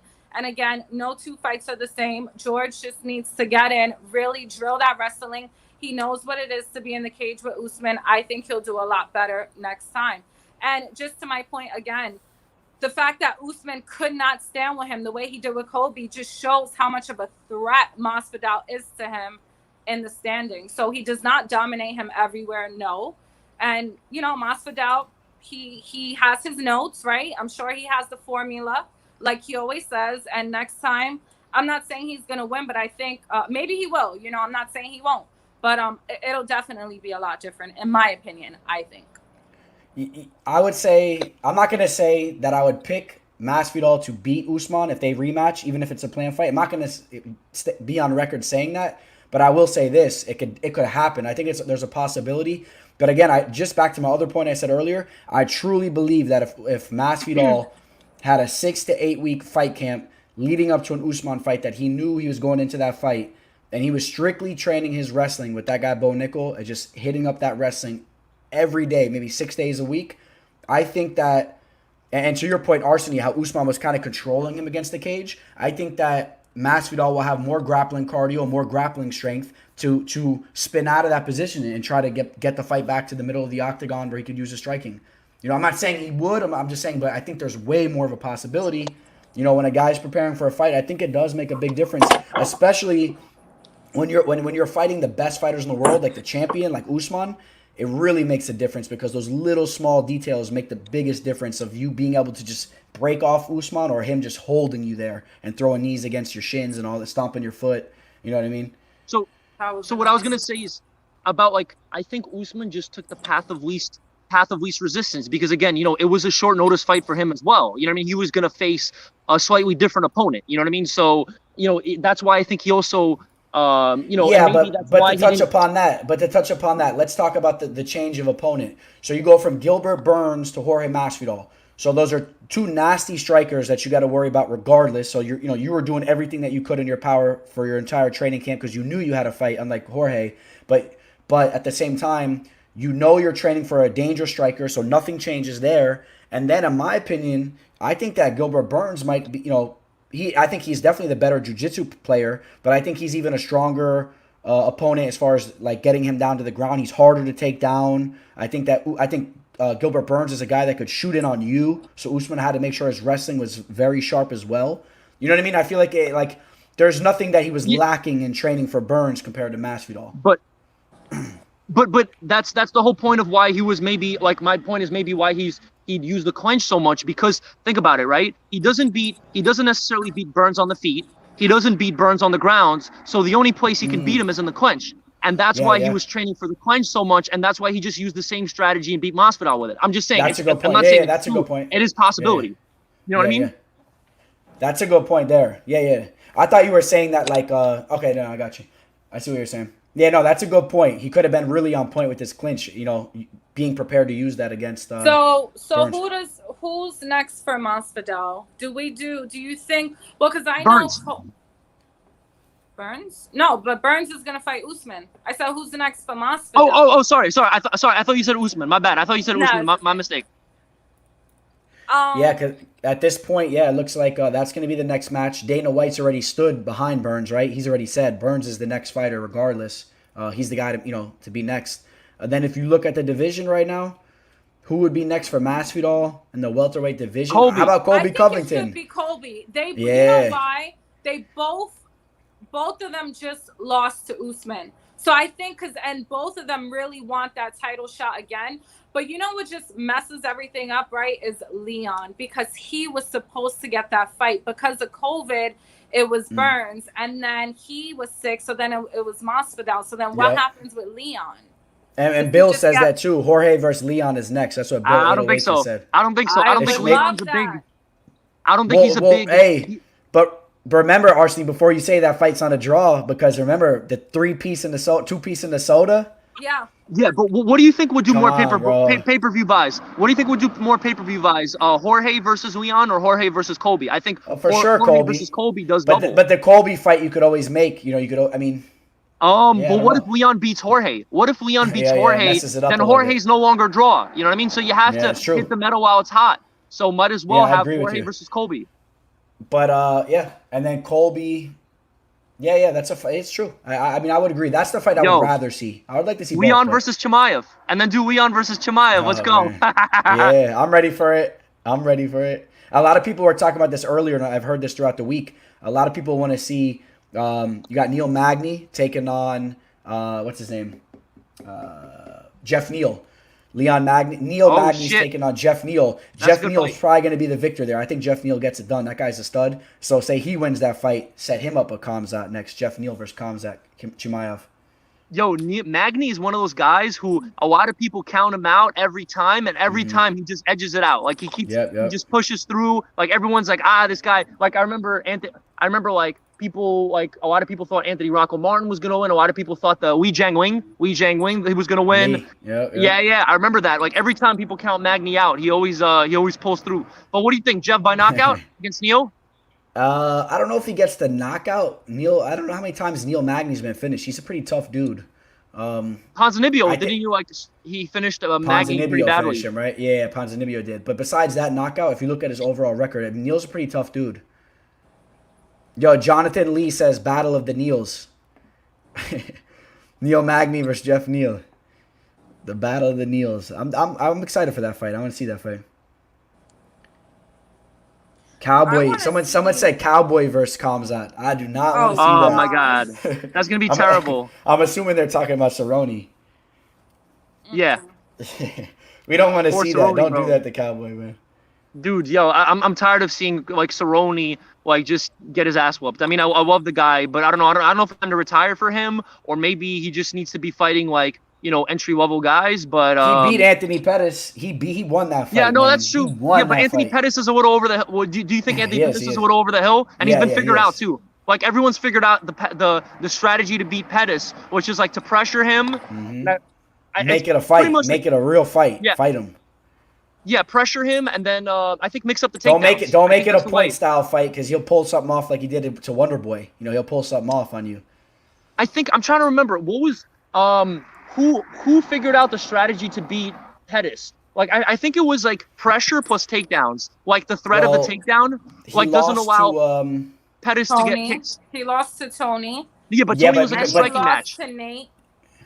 Yeah, but all those fights were after the fact. Like he kind of lost. Yeah. He kind of fell off a little bit. So he lost the belt to oh man, who did he lose? What's it?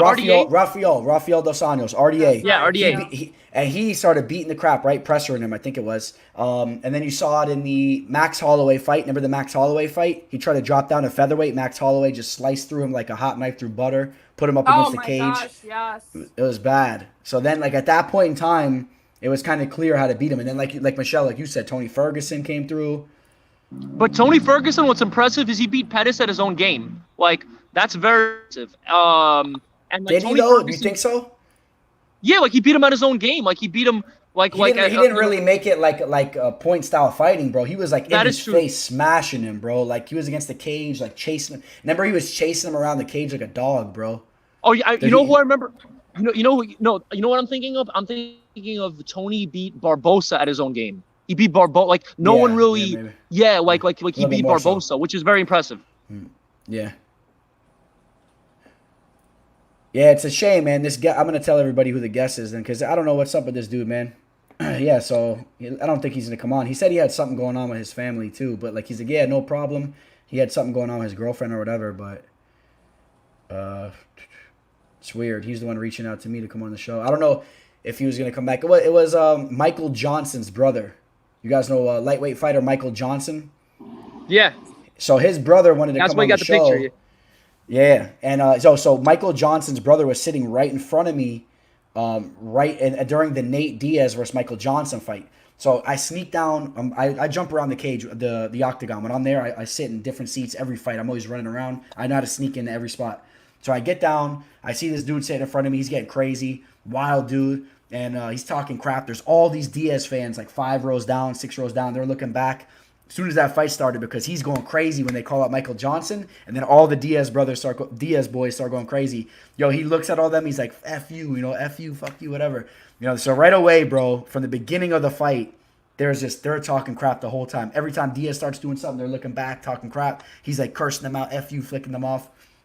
If you guys remember that fight, Michael Johnson starts off very well. He's like tagging Nate up on the feet in the beginning, and then he starts to slow down.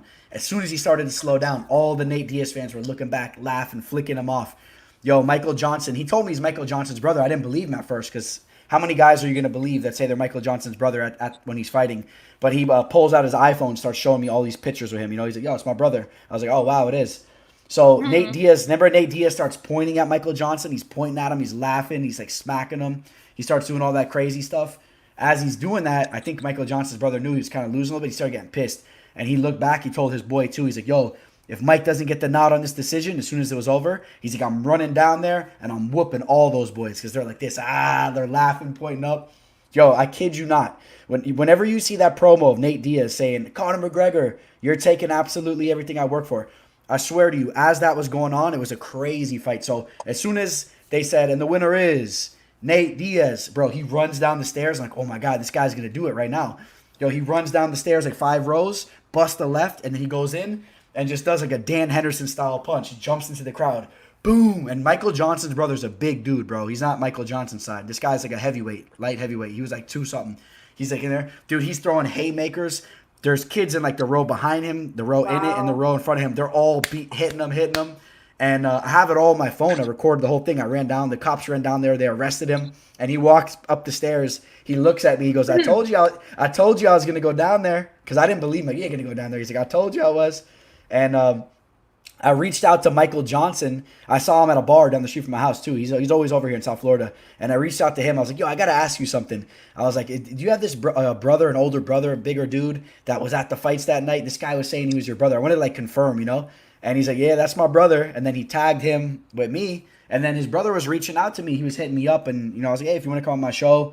And he said he wants to come on. And he's a wild dude, bro. He was telling me, like, if he comes on the show, he's going to be wild. It'll be a fun take. But he said he wanted to come on tonight. And then he just ghosted on us. So I apologize to everybody about that. And I won't just have, like, a sole show. I mean, I was going to do a solo show regardless for this one. That's why I was just going to have him on. But, next week I'll have Matt Frivola probably, and then possibly Tanner Bose are coming down the line too. So, but that was that. But we're gonna have the fight companion lined up for Saturday as well too. So we'll have the fight companion, and it'll be a good time. But what's on your mind, Michelle? Any other fight news? Any other fight stuff? I really want to see Cody Garbrandt. I really need him and Jan to fight. But so I was thinking, I'm like, who should be next? Should it be Sterling or Cody? But I really want to see Cody, man. Oh, and then yeah. Also, Cejudo has been tweeting to fight Volkanovski, and I think he smokes him. So I need that. Because honestly, Wow. we don't agree, but Max That's a big claim. That's a big claim. Is it? That Cejudo smokes. I mean, I think he has a shot of beating Volkanovski, but I don't know if he smokes Volkanovski. I mean, Volkanovski just seems like a bigger version of Cejudo. You know what I mean? I mean, how much does Cejudo walk around at? Like, how much does Cejudo walk around at? Like, I'm going to guess like no more than 160, right? Okay, no more than 160. If they were to fight, though, are you saying that you're going to take Volkanovski? Yeah, absolutely. Yeah, I would absolutely take Volkanovski to win. Probably, actually, I probably would just not even by manner of victory because I think it's possible he finishes Cejudo. So I'm gonna taking Volkanovski against Cejudo for sure. Oh my gosh, me and you were gonna bet. I hope that happens because is there a betting line on this? Let's see if there's a betting line. I don't know if there is in the future. I mean, my guess is like what, like minus 250 Volkanovski. I mean, I'm not a fan of Volkanovski, especially after his last performance. But like, I don't know. I mean, I don't think Cejudo. I mean, if you thought it, Cejudo. Oh, let's look at Cejudo's resume. Yeah, it was impressive what he did against Dillashaw, but like, and I mean, but I don't think he won that Demetrius Johnson fight. I think it was pretty close. And I mean, Dominic Cruz is kind of over the hill a little bit. So I'm just saying, you know, I mean, I'm not taking anything away from Cejudo. Obviously, he's a great fighter, but to beat Volkanovski, I mean, and again, the guy is like what? Like, there's no way he walks around at more than 160, right? What does Volkanovski walk around at? Like 170, probably 180. I would be interested to see that fight. I really would be interested to see. No, for sure. Who do you have, Tyler? Would you swing more towards Volkanovski or Cejudo? I would take Volkanovski, but I think it's a close fight. I think it might play out closer than some people think, but I would take Volkanovski on the fact that he is a way bigger guy, and he can do a lot of the same things. The bigger you are, the harder you fall. Yeah, that's true. That's true. But I mean, there's a reason they have weight classes, though. You know what I mean? You're not going to have Mighty Mouse fighting Francis Ngannou. I mean, Mighty Mouse might be the most technical guy in the world, but all Ngannou has to do is, like, touch him with, like, one finger, and he goes to sleep, you know? Let's take a look. I'm going to compare Alexander Volkanovski compared to Cejudo, like, size-wise, like, their reach and their height and everything. Let's compare those real quick. Because, I mean, don't get me wrong. I know Volkanovski has a way bigger frame. I mean, we've seen how big the guy can get.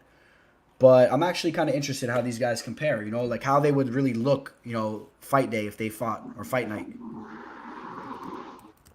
So I got Cejudo coming up right now. I got Volkanovski already. All right, so I think Cejudo's going to be like Frankie Edgar, basically, at 145. You know what I mean? He's kind of... Henry, all right, so Alexander Volkanovski is 5'6", with the 7. We'll go height first. 5'6" compared to Henry Cejudo's 5'4". So Volkanovski's gonna have a 2-inch height advantage. As far as the reach goes, Henry Cejudo has a 64-inch reach compared to Volkanovski's 71.5. So you're talking 7.5 inches of a reach. Yeah, and Volkanovski's good at using his range. Yeah. So that's a factor right there. But you know what? We've seen that Cejudo knows how to close the distance, right? Cejudo can close the distance like no other, man. He gets inside on you, starts whipping those leg kicks. You know, it would be an interesting fight. I would lean Volkanovski, though. But I would love to see that fight. I don't think it happens, though. How about this?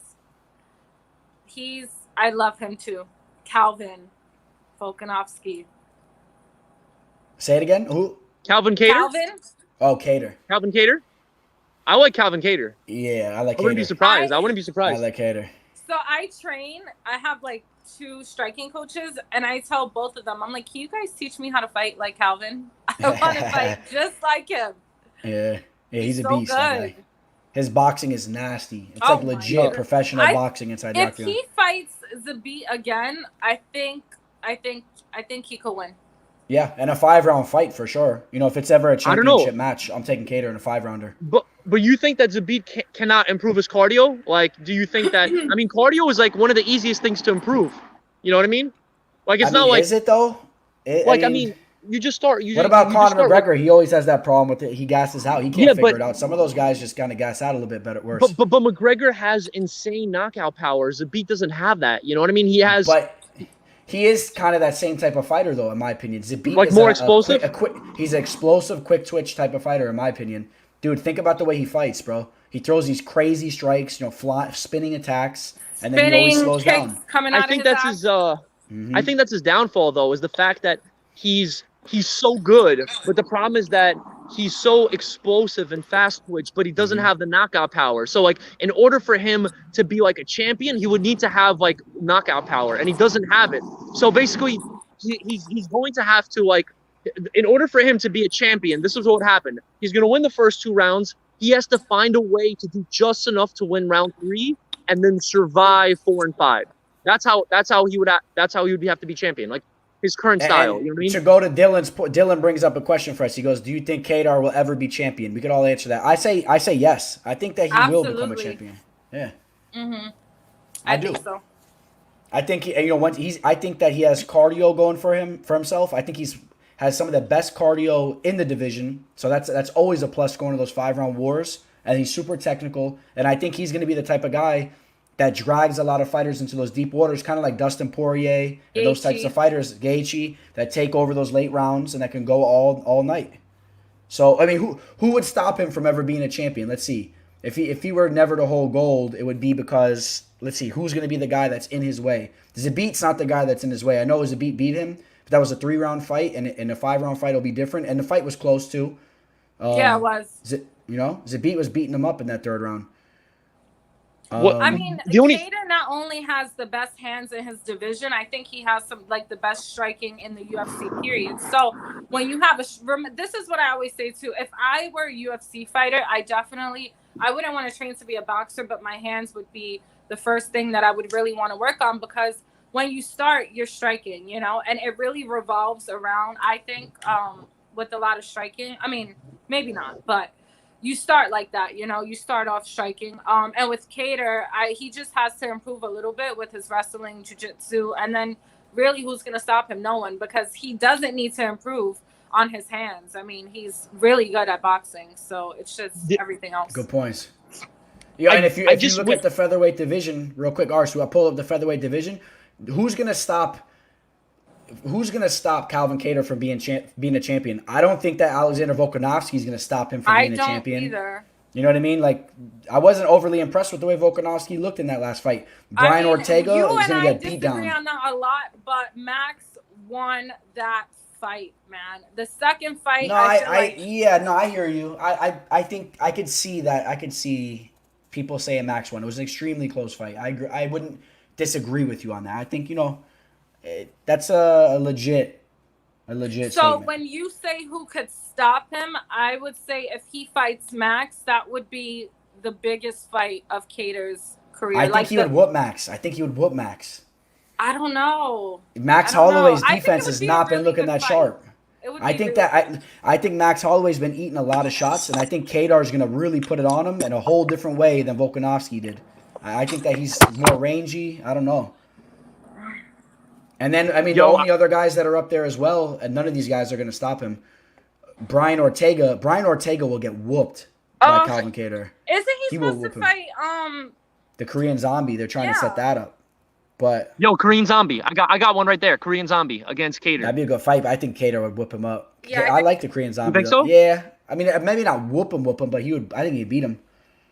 I think the only thing I wish Kattar had a little bit more of, is a little bit more killer instinct. Like, I feel like sometimes he has fighters hurt and he lets them recover. Like, I felt like he could have finished Ige a couple of times, but it's like he doesn't go for the finish all the time. Like, sometimes that's a good thing though at times too. That's true. Be more patient. You don't rush things, and you don't put yourself in vulnerable situations in this game where the one wrong little slight move you make, you're done. And that's what I like about Edmund Shabazian. If you guys watch Edmund Shabazian, he is super patient on the feet. Super, super patient. And his defense is very high level. So, of course, Derek Brunson can knock anybody out. But I'll tell you what, when you got a fighter like Edmund Shabazian, it drops a lot because he is very defensive, man, and very cerebral and calm in there. He sets everything up. You got to be, you got to appreciate. I feel like there's a balance, though. I feel like, though, like, if there's an opportunity for a finish, though, I mean, I don't know what the right balance is. You know what I'm saying? But sometimes, I mean, that's why, for example, we all love this guy Chimaev, because this guy's always looking for the finish. He's a wrestler. Like, he's not just a wrestler. He has great striking too. But he's always. Are we talking about entertainment purposes, or are we talking about having your money behind them purposes? Which one do you like more? That's a good point. That's a good point. I mean, I would say both maybe. Yeah. I don't know. Yeah. Guys, I'm gonna have to let you go, but hopefully all right, we Michelle. can do this next week, okay? Yeah, anytime you want to come on, you have an open invitation. Everyone's happy you popped in. We appreciate you, Michelle. Any parting words for us? What happened? Any parting words? Any message for all the fans out there? Just be a good person and stop trolling. There you go. And and you know what's another thing that I live by is, I don't know if you saw my post, but which I really meant that. But when I train, I know you do, right? Yeah. I'm not training at a gym right now or nothing like that, to be honest. But I trained for years. For the trolls, I just say, listen, train and then talk shit, because it's really hard to train, And I think if they were to train, then they wouldn't say half the stuff they would say, because training is hard. Imagine getting into the ring. So give these guys credit. None of them are scared. They're all fighters. They're not ducking anyone. You know, they're in the UFC, which is the highest, you know, place you can, or the best organization that you can be fighting at. So just be nicer and give them a little bit more respect. They deserve it. They risk their bodies, their families, you know, for our entertainment. So, but anyway, bye. That's a great point. That's a great point that you bring up. If half of these guys actually step into a gym and did a week of training, first off, just the cardio training, you know, some of them would be throwing up. You know, if they did a little sparring session, they'd be running out the gym throwing up. And then it's hard. Yeah. Very hard. All right, guys. Good night. All right, Michelle. Take care. Good night. That was cool, Michelle. Yo, dude. So no, I was gonna just finish the last point and probably jump off. I was just gonna the point about the killer instinct is that I feel like though sometimes it is good. Why? Because let's say you can get a guy out of the way in the first round. You prevent them from talking to their corner and, you know, and regrouping or changing up the strategy. You know what I mean? Like, let's say you have the opportunity to finish them, but then you back up and you give them space to recover.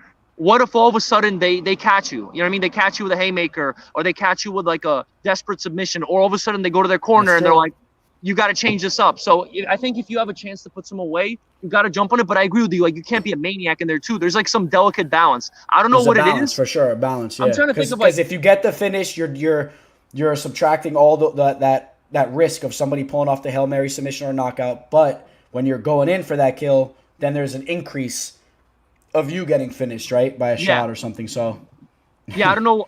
I'm trying to think of the fighter, like the fighter who has that best. What happened? The fans are sending some funny comments about you, Arseny. What are they saying? Somebody said, "Is Arseny on meth or something?" yeah, right here. I'm actually smoking some meth in the park right now. Hey, Arseny knows his fight stuff, so don't be throwing shade at Arseny. Arseny will throw you in a leg lock. What did I say? What did I say? Wacky. Nah, nothing. I think they're just joking. I just thought it kind of caught me off guard. It was funny. I looked over and it's like, is Arseny on meth? I'm like, what the hell is this?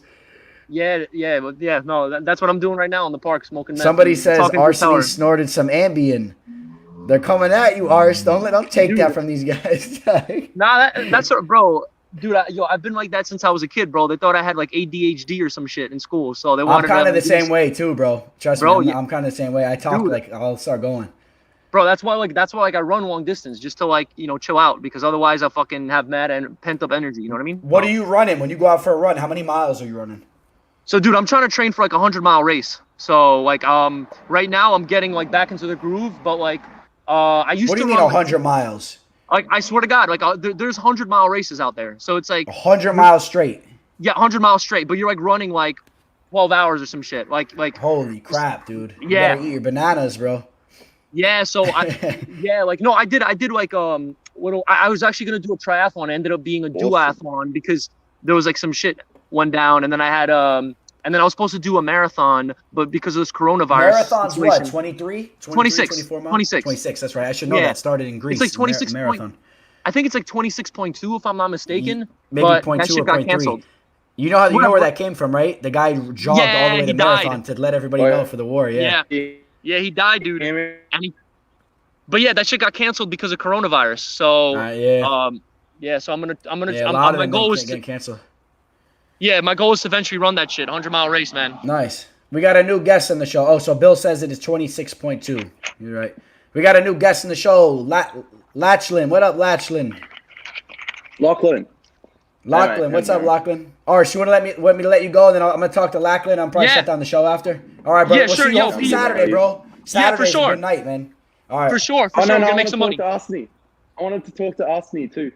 Okay, hold on. Lachlan's got something. All right, what's going on? Who does he want? Where am I from? I'm from New Jersey. Adesanya or Paulo? No. Oh, Adesanya or Costa? I got Costa. All day. Yeah, same. 12 of 13 finishes. I told Teller that. 12 of 13 finishes. It's incredible. I got him with you guys. For sure. Yeah, Costa's like the fucking Hulk.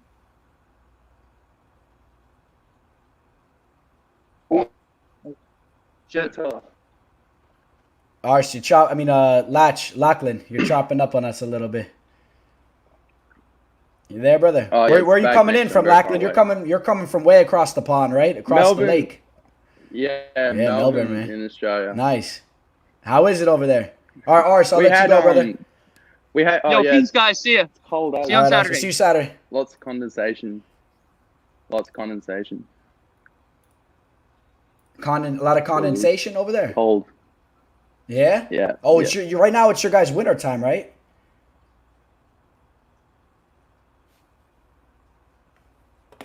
Lock, you there? Sorry? I said right now it's winter time for you guys, huh? Yep. Yeah. We got another guest joining. What's up, Johnny Lee? What to do, baby? What's up, man? What are you up to tonight? Oh, man, I'm studying for my DATs right now, doing applications, trying to become a dentist. Oh, nice. Yeah, I'm calling from Houston, Texas. Oh, nice, man. Houston. Shout out to H-Town. Yes, sir. Who you got in that Derek Lewis versus Alexi Olynyk fight? H-Town boy. I got to put down for my city, dog. Alexi. He always comes out. He always comes Now I out got with Alexi.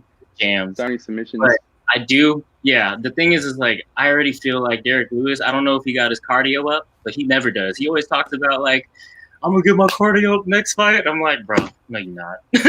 Yeah, right? You never know with him, bro. On Instagram. I know. He's a tough dude, though. If he touches you, he'll put your lights out. So there's He's- always that. I like my Houston Texans. Like, I love him, but they ain't going to make it. Like, you know? Yeah. It's just- Especially not now after they got rid of Hopkins. I don't know why the hell they got rid of Hopkins. Yeah. But I have a weird relationship with the Texans, man, because ever since that they created the team the first year, you know, your inaugural year, Oh, yeah. you Like, guys kept beating the Dolphins, man. You beat us in overtime that first year. And then you guys always whoop us every time. We finally beat you guys for the first time in forever, but I always hated the Texans because you guys beat us every time. Wait, you're in Miami? Miami Dolphin, yeah, Miami. Wait, but you're not in Miami right now, are you? No. I'm Tell north of Miami. Tell Oh, okay. You know Go how ahead, the Lachlan. UFC's been trying to promote hygiene? You seen this? Yeah. What's this? UFC mask? Face masks. Oh, nice. You got the Yeah. UFC mask. Nice. Yeah. You Where'd gonna you get one? that? The UFC store? I got. Yeah, that's it. Yeah, I got Nice. these ones too. You know, I gave my other mate one that another mask, but I got this one. That's I love cool, this man. one. This way, when you're going to the grocery store, everybody Yeah, knows not to you mess should with get you. one. Otherwise, you're gonna throw them. You're gonna ankle pick them like Tony Ferguson. Yeah, and start dropping elbows. I know my jiu-jitsu. Yeah, yeah. There you go. Yo, how do y'all feel about Mike Perry's Eminem hair now? You got that? Yeah, I don't know what's up with that. A lot of guys are doing that bleach hair thing.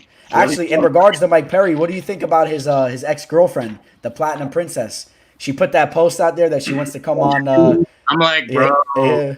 he's about to get YouTube hard. I know, man. I kind of want to see that. I gave her an invitation. If she wants to come on the show, Platinum Princess can come on the MMA live discussion. Yeah. I'll be there. I'll be there for that.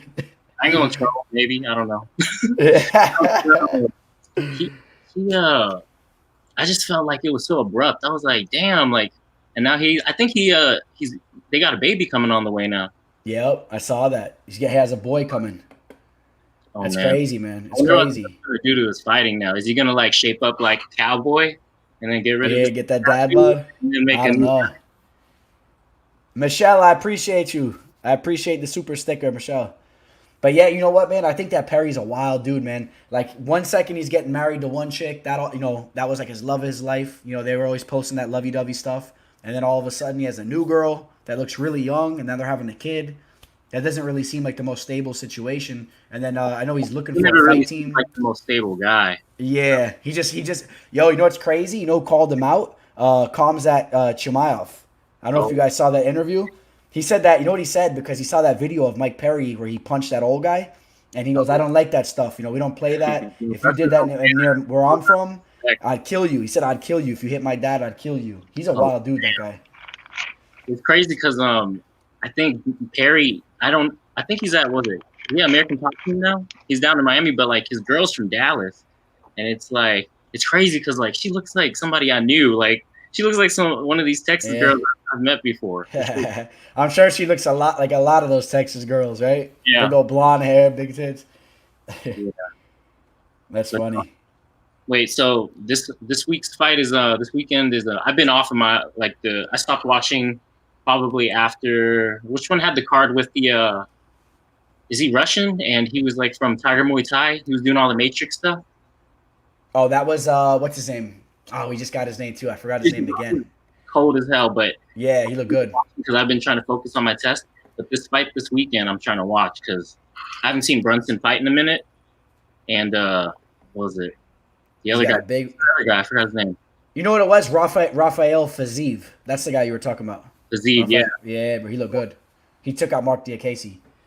Who's that? I never heard of him.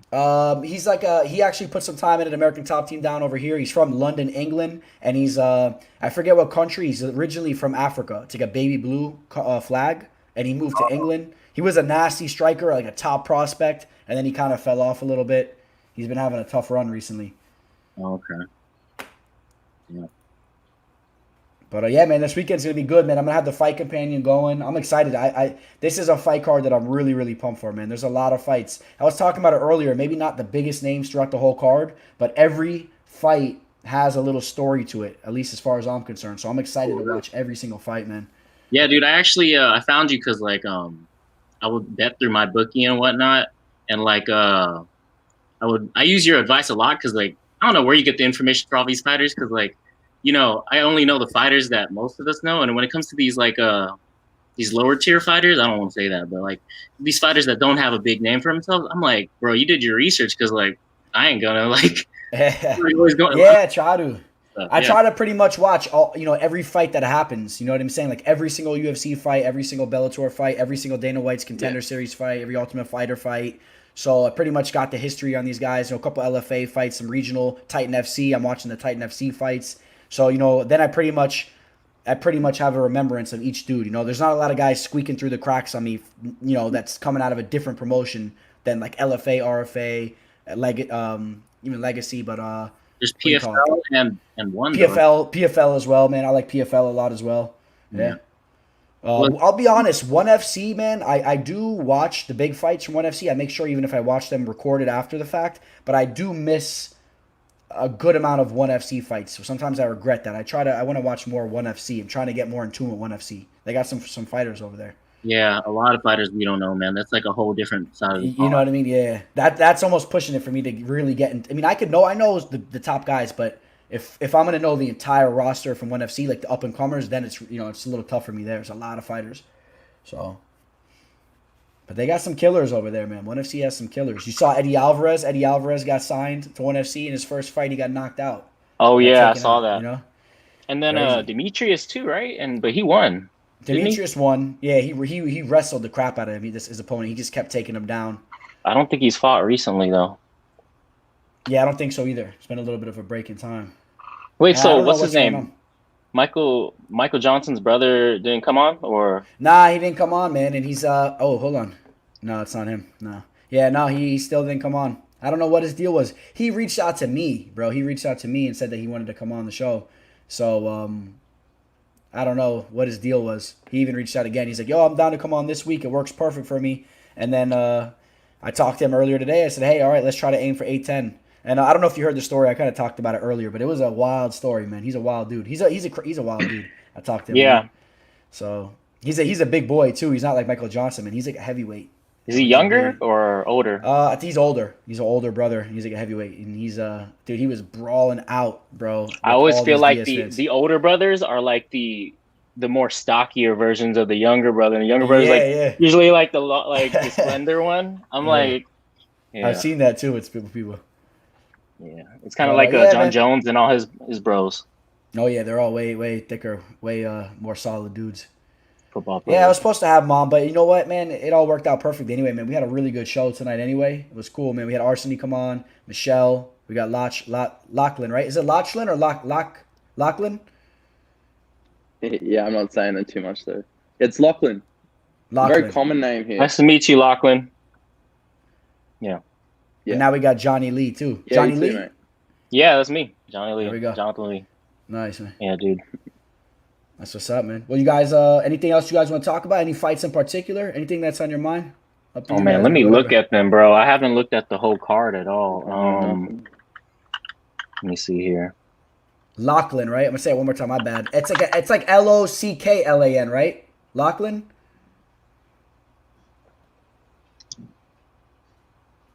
Lost him Let there. me see here. So, let me see here. Oh, we got Vicente Luque fighting. But who's Randy Brown? I've never heard of him at all. He's a tough dude who's really been trying to make it a name for himself for quite some time. He took out what's his name? Remember the guy that took out CM Punk? Mickey Gall. He took out Mickey Gall. Yeah. Kind of derailed Mickey Gall's hype. He's an athletic dude. He's like really rangy. He's an athletic dude that has a really good reach. He's a solid fighter. Yo, Lachlan, we lost you there for a second. I feel like Mickey Gall's a good fighter, but he just doesn't have that oomph that needs to take him to like the next level where he's gonna get bigger. Like I already knew Mike Perry was gonna take him out. Yep. Not to say Mike Perry's the best either, but like he's definitely fun to watch. Oh, Trevin Giles. Yep, that's a good fight. Here. Kevin Holland and Trevin Giles. Really good fight. Which one are the ones that you said have a story behind it? So, like, all right, for example, we'll run through the card, and I'll kind of give you, like, my thoughts on each fight. And I'll tell you why there's, like, a little something, at least for the majority of them. So, like, Chris Gutierrez, that's a fight I'm excited for because he looked amazing in his last fight. I don't know if you saw that fight, dude. He looked nasty. Took out Vince Morales, put a clinic on him. And then you got this guy, Cody, coming in. This guy is actually a pretty solid up-and-coming fighter. Decision, so I want, right? Decision? Probably most likely a decision for Chris Gutierrez, I would like to say. But Gutierrez stopped his last opponent. His opponent's toughest too. These guys might be, throwing down. You never know. But I would probably edge Gutierrez for decision. But I think there's a little, I want to see how Chris Gutierrez looks in that fight. Jamal Emmers, if you go up the next fight, that's a guy that had a lot of hype back in the day. Now he's fighting a UFC newcomer in Timur Valiyev. This guy's trying to make a name for himself. I'm excited for that fight. Eric Spicely. He got cut from the UFC. He's getting another chance. He has good submission skills. I think that's a good matchup. Ray Borg. Anytime Ray Borg gets in there, it's a good fight. And let's see if Ray Borg loses again to this guy's really tough too. This guy Nathan Maness is really tough. A lot of people are picking him. If Ray Borg loses this fight, maybe it's time to try to make the weight cut back to 125. Ed Herman and Gerald Mearshart. It's going to be a brawl. Those guys brawl out every time. Frankie Saenz and Jonathan Martinez. Frankie Saenz is a lot older, and they're still trying to hold on. And Jonathan Martinez is the young up and comer. And I think that's a cool matchup, young and old guy. Then you got Kevin Holland. He's been looking, he was looked up to be on fire. His last fight, he got that knockout. Trevin Giles is a tough customer. Bobby Green versus Lando Venata had that draw back in the day. It was a very, very strange fight, very entertaining. Vincent Luque is as entertaining as it gets. Randy Brown's a tough guy trying to make a name for himself. Joanne Calderwood trying to really separate herself from the division, get maybe, I guess she really already had claim to a title shot. So if she wins that, she's going to be fighting for the title. And then Edmund Shabazian's only 22, 23 years old, getting the big step up in competition against Derek Brunson. You know what I'm saying? Like, I'm excited for every single one of those fights. I can't wait. I want every single one of those fights, man. I'm going to be tuned in, bro, at the Penny Bar at the house watching the fights. What website do you use to look at their the ones that you usually use in your video? Tapology. I'm really high on Tapology. Yeah, it's a solid website. Yeah. Lachlan, you like them too, right? They're good. Yeah. And the best website to check odds and whatnot is it's Best Fight Odds. It's really cool. They have every single major sports book, and you see them all the lines. I follow them on Twitter. Yeah. Yeah, they're legit. So which one are the crazy lines, basically? The ones that are just like crazy off for this fight card? Let me see. As far as a line being off, maybe one you want to look into.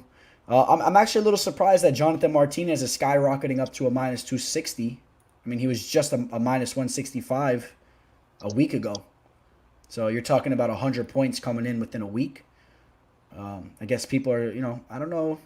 I mean, I like Jonathan Martinez to win the fight. He has the youth on his side and all, but that's a pretty high line. Frankie Saenz. I'm gonna have Marcus Perez by submission. Okay. That's what I'm gonna have. I bet you that's really good odds. That's probably really good odds. It's $4.50 Australian. How does that work? So if you put $4, you win 50? No. If you put $1 down Australian, you win $4.50 back. Oh, okay. Gotcha. That's plus 450 in like the odds we use. Yeah. Okay. That's pretty good odds. I mean, Eric Spicely is no joke on the mat, so you got to be careful. Spicely's a really high level jiu-jitsu player. But you know what? Perez is probably going to hurt him, right? Probably tag him up. And we've seen Perez drop guys before, drop them and then, yoke them up and choke them out while they're hurt. So definitely possible. How do you feel for Meerschaert and Herman? I think that fight's going to be an entertaining fight. I really do. And I do lean Meerschaert. I think Meerschaert will be a little bit quicker in there, a little bit, I would say a little bit quicker. That's probably the best word to use to describe it. Ed Herman's kind of slow in there at times, but Ed Herman's really tough too, man. He's crafty, he's older too. Mm-hmm. He's almost 40. Well, I mean, you know how those heavyweights are built. They're made to last. But you know what's the weird thing, though, about him? He's really a middleweight fighter. Ed Herman's a middleweight fighter. He's a middleweight fighter that just decided that he was going to move up to light heavyweight. You know what I'm saying? Started fighting at the light heavyweight division, and he started putting on entertaining fight after entertaining fight. And even if he was losing, the UFC is going to keep giving him fights because they're all entertaining, and he's been around the block forever. But like his frame, in my opinion, he's a middleweight fighter, and he put a lot of weight on. He's just a tough dude, man. He's always been tough as hell. But Meerschaert, I like this fight, actually. I don't know. I think Meerschaert edges it, but I wouldn't be surprised if Ed Herman's crafty in there, man, and just, pull some tricks out.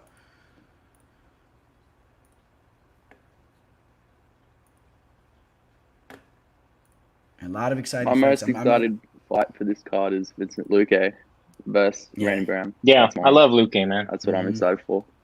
He's a beast. Nah, actually, I really think the main event is like an awesome main event. Luque versus Price. I was watching that on Five Pass just last night. Yo, that was an amazing. I love Price, dude. I just feel bad. Somebody has to lose, and it has to be Price. He always leaves his heart out there. His eye got swollen shut, right? Oh man, he looked terrible. It wasn't as bad as was it the other stuff we've seen this year, like Joanna and who else got really fucked up recently this year? Tony. Oh, Tony was pretty bad. Tony ended up looking like he fell off the train this time. Yep. Usually that's how all his opponents look, usually. Yeah. Yo, Crazy. Did you talk about your opinion on Herb Dean and what's his name? Dan Hardy. Dan Hardy, I thought it was fine. I thought the stoppage was fine. I thought it was normal. Yep. Yeah, I'm kind of on the same side as you, Luck, and I thought that Dan Hardy, I think that he might have been on a Red Bull or something because he was super energetic. I don't know what made him get so emotional over that stoppage. I get it. It could have been maybe slightly late, but maybe not as well, I think... What? No, sorry. I was reading the comments. No, I was going to say this, though. I thought that it could have been stopped immediately. I mean, the way that dude fell back, he was definitely out of it. He wasn't unconscious. I mean, obviously he was still looking up and he was kind of moving his hands, a little bit clueless.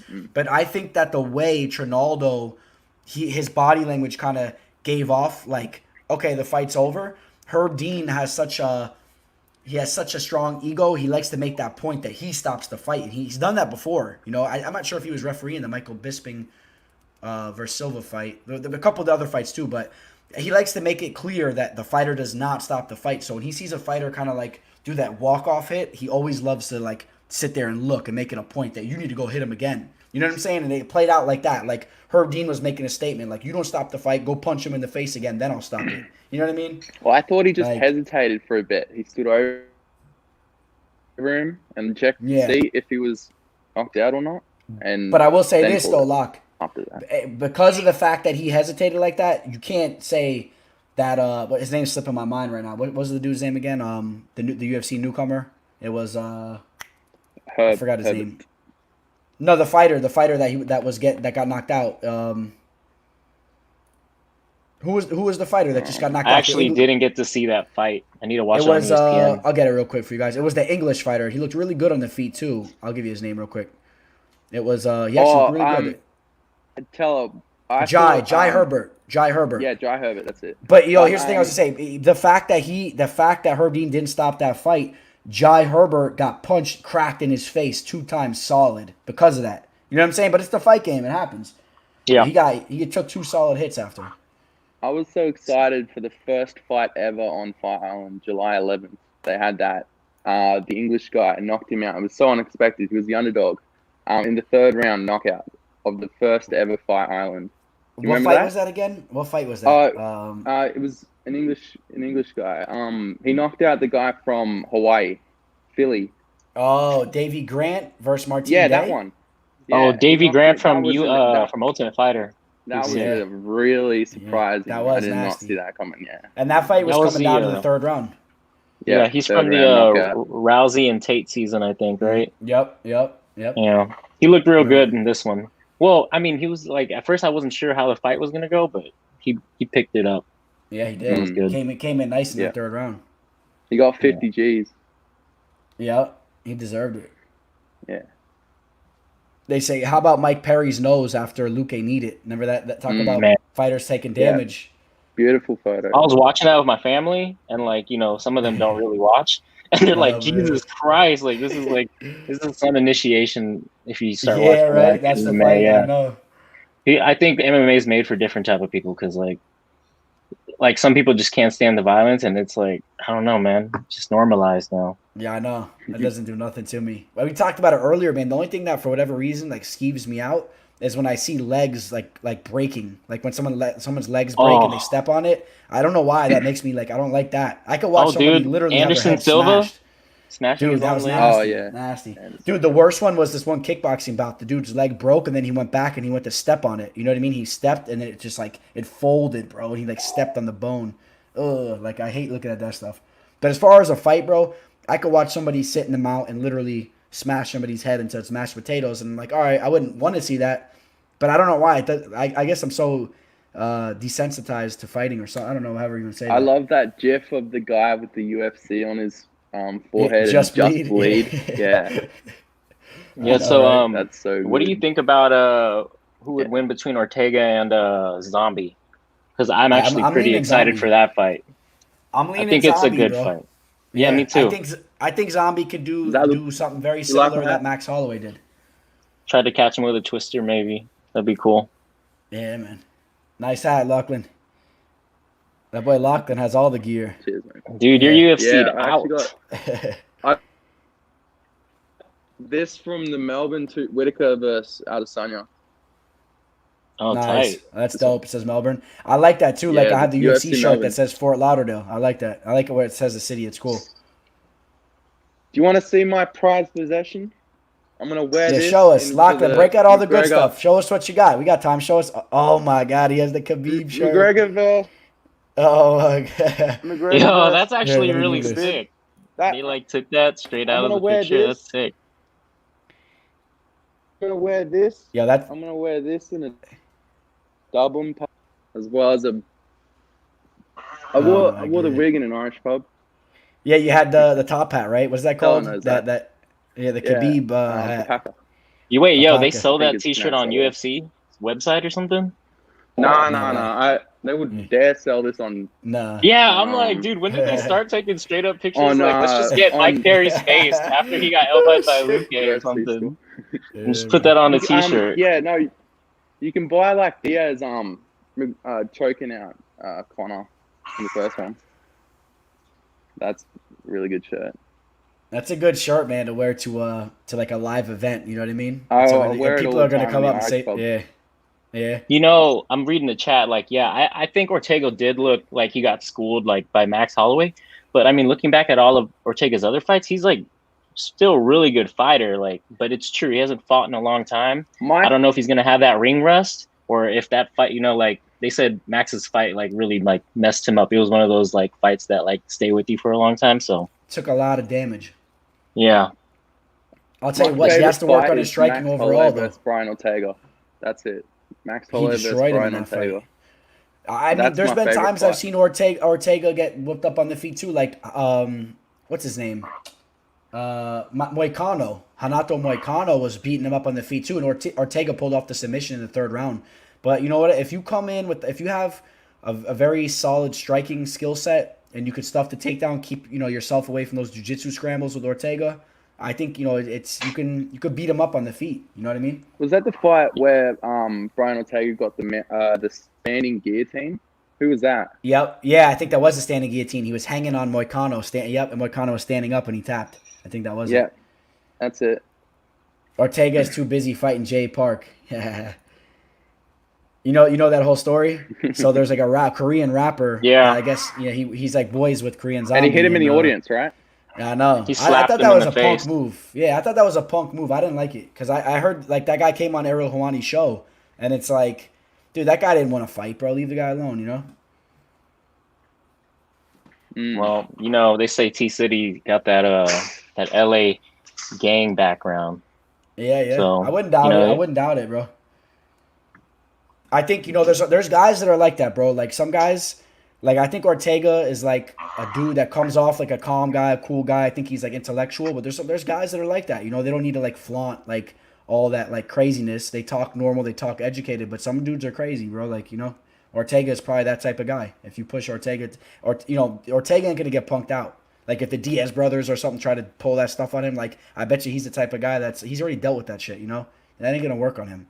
I think he's really, he's down for that stuff. Yo, I'm actually wondering. So, like, I've been looking at all the ESPN news and whatnot, and they're always they're always going to bring up Conor into the picture, but he's retired, right? Everybody keeps talking about him being in the picture. I'm like, yo, he said he was retired, but I guess, like, it's the same way we feel about Cejudo. Like, they're going to be back. Yeah, Cejudo will be back for sure. I think, what he said, he'll be back for sure. He was supposed to fight Ryan Garcia in a boxing match or something. Yeah, Ryan Garcia just got a new opponent though. I know that just got scheduled. He's boxing somebody coming up. Yeah. But oh, I'm sorry. Yeah, you know what? Jeffrey Smith said Ortega's standing guillotine was Cub Swanson. I wonder if it was both of them because I know you're right. He did do that to Cub Swanson. He was hanging on Cub Swanson's neck bad and he choked him out. But you know what? You're right. The Hanato Moicano guillotine, Moicano shot in for a takedown like an idiot. He shot in at the third round and he got subbed. You're right. That was a regular guillotine. Yeah, man. All right. Well, hey, you guys got anything else you want to talk about? We're running on almost 3 hours. Everyone that's listening, man, I appreciate you guys. If you guys could hit the like button for me, I appreciate you, man. Please hit that like button. I'm sure most of you guys are probably subscribed already, too, if you haven't subscribed. And yeah, I'm subbed. Lachlan and Johnny Lee, if you guys got any closing thoughts, hit us up with something. Let us know something before you go. Maybe your most... Oh, I want to follow this guy on Twitter. You got a Twitter? Talking to me or oh no, Johnny? John. Yeah. Oh yeah, I'm at Johnny_Lee. So just wanna put it in JONNY. Oh yeah, in the chat. yeah. I'll just copy and paste it. All right. You guys got any parting words? Lachlan, give us something before you go. Let us know the fight you're most looking forward to, or maybe if it ever happens, this number 2. Okay. All right. Taking Khabib in the rematch if it ever happens. Vincent Luce versus Randy Brown. That's my most excited. All right. I'm there with you, man. Really excited for that one too. Shabazian wins by knockout. I'm going Costa versus Adesanya. Though I feel like he's gonna upset us like he did with Whitaker, I think. Well, he didn't upset us. Was he the underdog? I don't remember. Anyways. Yeah, I thought he wasn't. Yeah, it was close. Undefeated. And then he wasn't. DC and Stipe. Yeah, oof. Stipe. Who you taking? Stipe. I got Stipe. I think it's Stipe, dude. I don't know. DC's back in it. He's gone full dad mode. He's gone. Yeah, 5-round fight. You already saw Stipe take over in those later rounds. Yep. What's up, Rico Suave? All right, guys. I'm gonna see y'all later. Keep All right, doing man. your thing. Thank you, man. I appreciate you. I'll be here live Saturday night. All right, Lachlan. I'll catch you on Instagram. I'll talk to you on Instagram and tell her. All right. Yeah, shoot me a message, brother. Shoot me a message. I appreciate you, man. I'll catch you there. Yeah. All right, brother. Peace. The boys were in town tonight, man. That was cool. My boy Dylan Flanagan. My boy Dill. I appreciate you, brother. Always appreciate the donations, man. My boy, hit me up, Dill. Got some big plays, man, to hit. All right, we'll get to a couple questions here, man. Always highly appreciate you, Dylan, man. Highly appreciate you guys big time. All right. Let's see here. What's your thoughts on Tyron Woodley? He is on a 3-fight losing streak against Usman Burns and the high school teacher at the Titan games. Yeah, man. I talked about it a little bit earlier, too. I'm not really a fan of Woodley. Never really was. And I think that Woodley, I'm not being biased by saying this. I think Colby would destroy him right now. If you check the betting line, I mean, the Vegas supports what I'm saying. Right now, the line on Colby versus Woodley is he's a minus 275 and money's coming in on him. He started off at 250. And it'll be worse it'll be like a minus 350 by the time the fight starts if that happens. I think Woodley knows what's up, and I think he's not going to take that fight. That's what I think. DC was winning that fight 3 rounds to 1. Yeah, I heard a lot of people that felt like that. I mean, I don't tend to disagree with you, but really the point I'm making is the way that he slowed down and Stipe put it on him. I just think it's more likely Stipe takes over again. I see Stipe putting in work. And you know what? I expect Stipe to even start off hotter to start this fight off. I'm a big fan of Stipe's. I'm a big fan of DC's too. I love DC, man. He's the man. But people are taking DC. That's what's up. I hope you guys all take DC. So the lines. I hope I get Stipe at like plus 140. I don't know if that will happen, but DC fell in love with his hands. Well, here's the thing, man. Don't sleep on Stipe Miocic's wrestling. He can wrestle, and he's a big boy. So it's not easy to get on Stipe's legs and rip him down, man. He's a big boy. You know, you saw DC couldn't even take down John Jones, and he got taken down by Jones, which Jones is an excellent wrestler, but Stipe is a legit wrestler as well, and he's a big boy. He's a legit heavyweight. He's a heavy dude. Weight, when it comes to wrestling, don't underestimate weight. Weight is a big thing when it comes to wrestling in particular. That's why there's weight classes specifically in wrestling. Very, very precise weight classes. Opinion on the bantamweight division in Bellator versus UFC. All right, let's talk about that. Because I know there's some killers over in the bantamweight division. Over in both promotions. Yeah, I think that the bantamweight division is one of the toughest divisions in Bellator. Got Darian Caldwell, Eduardo Dantas, Juan Archuleta's a beast. Sean Bunch, he's all right. He's good. Joe Warren's old. Ricky Bandejas looked like shit, though. James Gallagher needs to prove more to me. I mean, these guys wouldn't really stand the test against the UFC bantamweight division. Let's not get it twisted. You're talking about Piotr Yan, Marlon Moraes, Aljamain Sterling, Cody Garbrandt, Corey Sandhagen, Pedro Munoz, Jose Aldo, Jimmy Rivera, Cody Stamann, Rob Font, Dominic Cruz, Sean O'Malley, Merab Davashvili. The UFC's bantamweight division's on a whole nother level.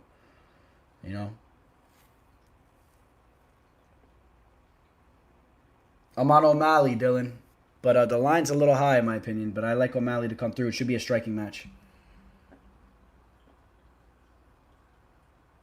Man, we still got a lot of people, man, rolling deep, man. I appreciate you guys. We're creeping up on 3 hours. Losing my voice over here. Sorry that the show didn't pan out as I planned it, as with my whole advertisement and all that, man. I wanted you guys to hear the whole story. But I think this was a very successful show. Nevertheless, man, I'm really excited for the fight campaigning going down Saturday, man. Saturday, got the fight campaigning going down. And what else we got for you guys? What else do I got for you guys? Tanner Boser. Going to try to get Tanner Boser on the show. We're in talks. Matt Frivola should probably be the guy on the show next Thursday. Matt Frivola, UFC lightweight fighter. He's a cool dude. We'll get him on the show. Yeah, man. I wish Tyron Woodley would stop complaining so much. Yeah, that was his biggest downfall. That was his downfall for me. He started complaining the UFC wasn't treating him right, this and that. It's like, bro, go win some fights. Go make a name for yourself and then get the respect. You know, he got a lot of his respect from using his mouth. But he did have some big fights, too. He stepped up against Darren Till. The rap career was just horrible. Horrible rap career. Tyron Woodley was a hero on the old Bully beatdown, though. I didn't see him on that. The guys I saw on Bully beatdown was like Andre Arlovsky. I know Jason Miller stepped in there at one time. Jake Shields stepped in there. Eddie Alvarez was on there. Remember Eddie Alvarez fought that Juice head from New York? Good old Bully beatdown, man. That was funny. Tanner Boser's the man. Yeah, I'm going to try to get Tanner on. He's already said he'll do an interview regardless, so it just might be off air. But you know how I am. I mean, let me know what you guys think right now. should I really try to hold off and try to work with him on a schedule, even if it's down the line, trying to get him on a live MMA live discussion show, or should I just try to book him for the interview off air or just post it to you guys? So it's whatever you guys think. I like to do these interviews with you guys live. I feel like it makes the show better. You know, that's my opinion on it. But if you guys don't really feel like it makes a difference, you know, I'm up to whatever.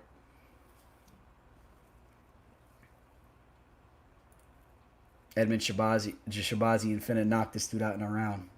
I hope so, man. I think so.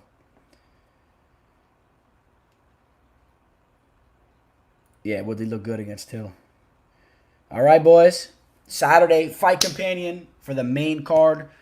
Is this main card? What time is this fight card starting at? Let's get that confirmed right now. Oh, we got a 9 o'clock main card. Perfect. I like those 9 o'clock main cards. What do you guys think?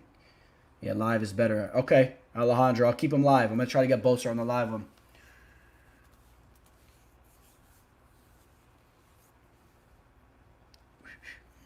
All right, guys. Saturday, catch me over there Saturday. The Fight Companion. We'll have the show going down. Come join the show. Probably have Matt Frivola or Tanner Boser on next Thursday. And I appreciate you guys. Hit that like button before you guys get out of here. And I appreciate all you guys, man, that came watch the show today. I appreciate all the donations, big time, man. I really appreciate you guys giving those donations, all right? And adios, Neil. We'll catch you guys here Saturday. And, of course, next Thursday, MMA Live Discussion. The community is here every Thursday. We all chat. We all talk, man. And it's always a good time. I appreciate all you guys. And on that note, signing out, the Teller.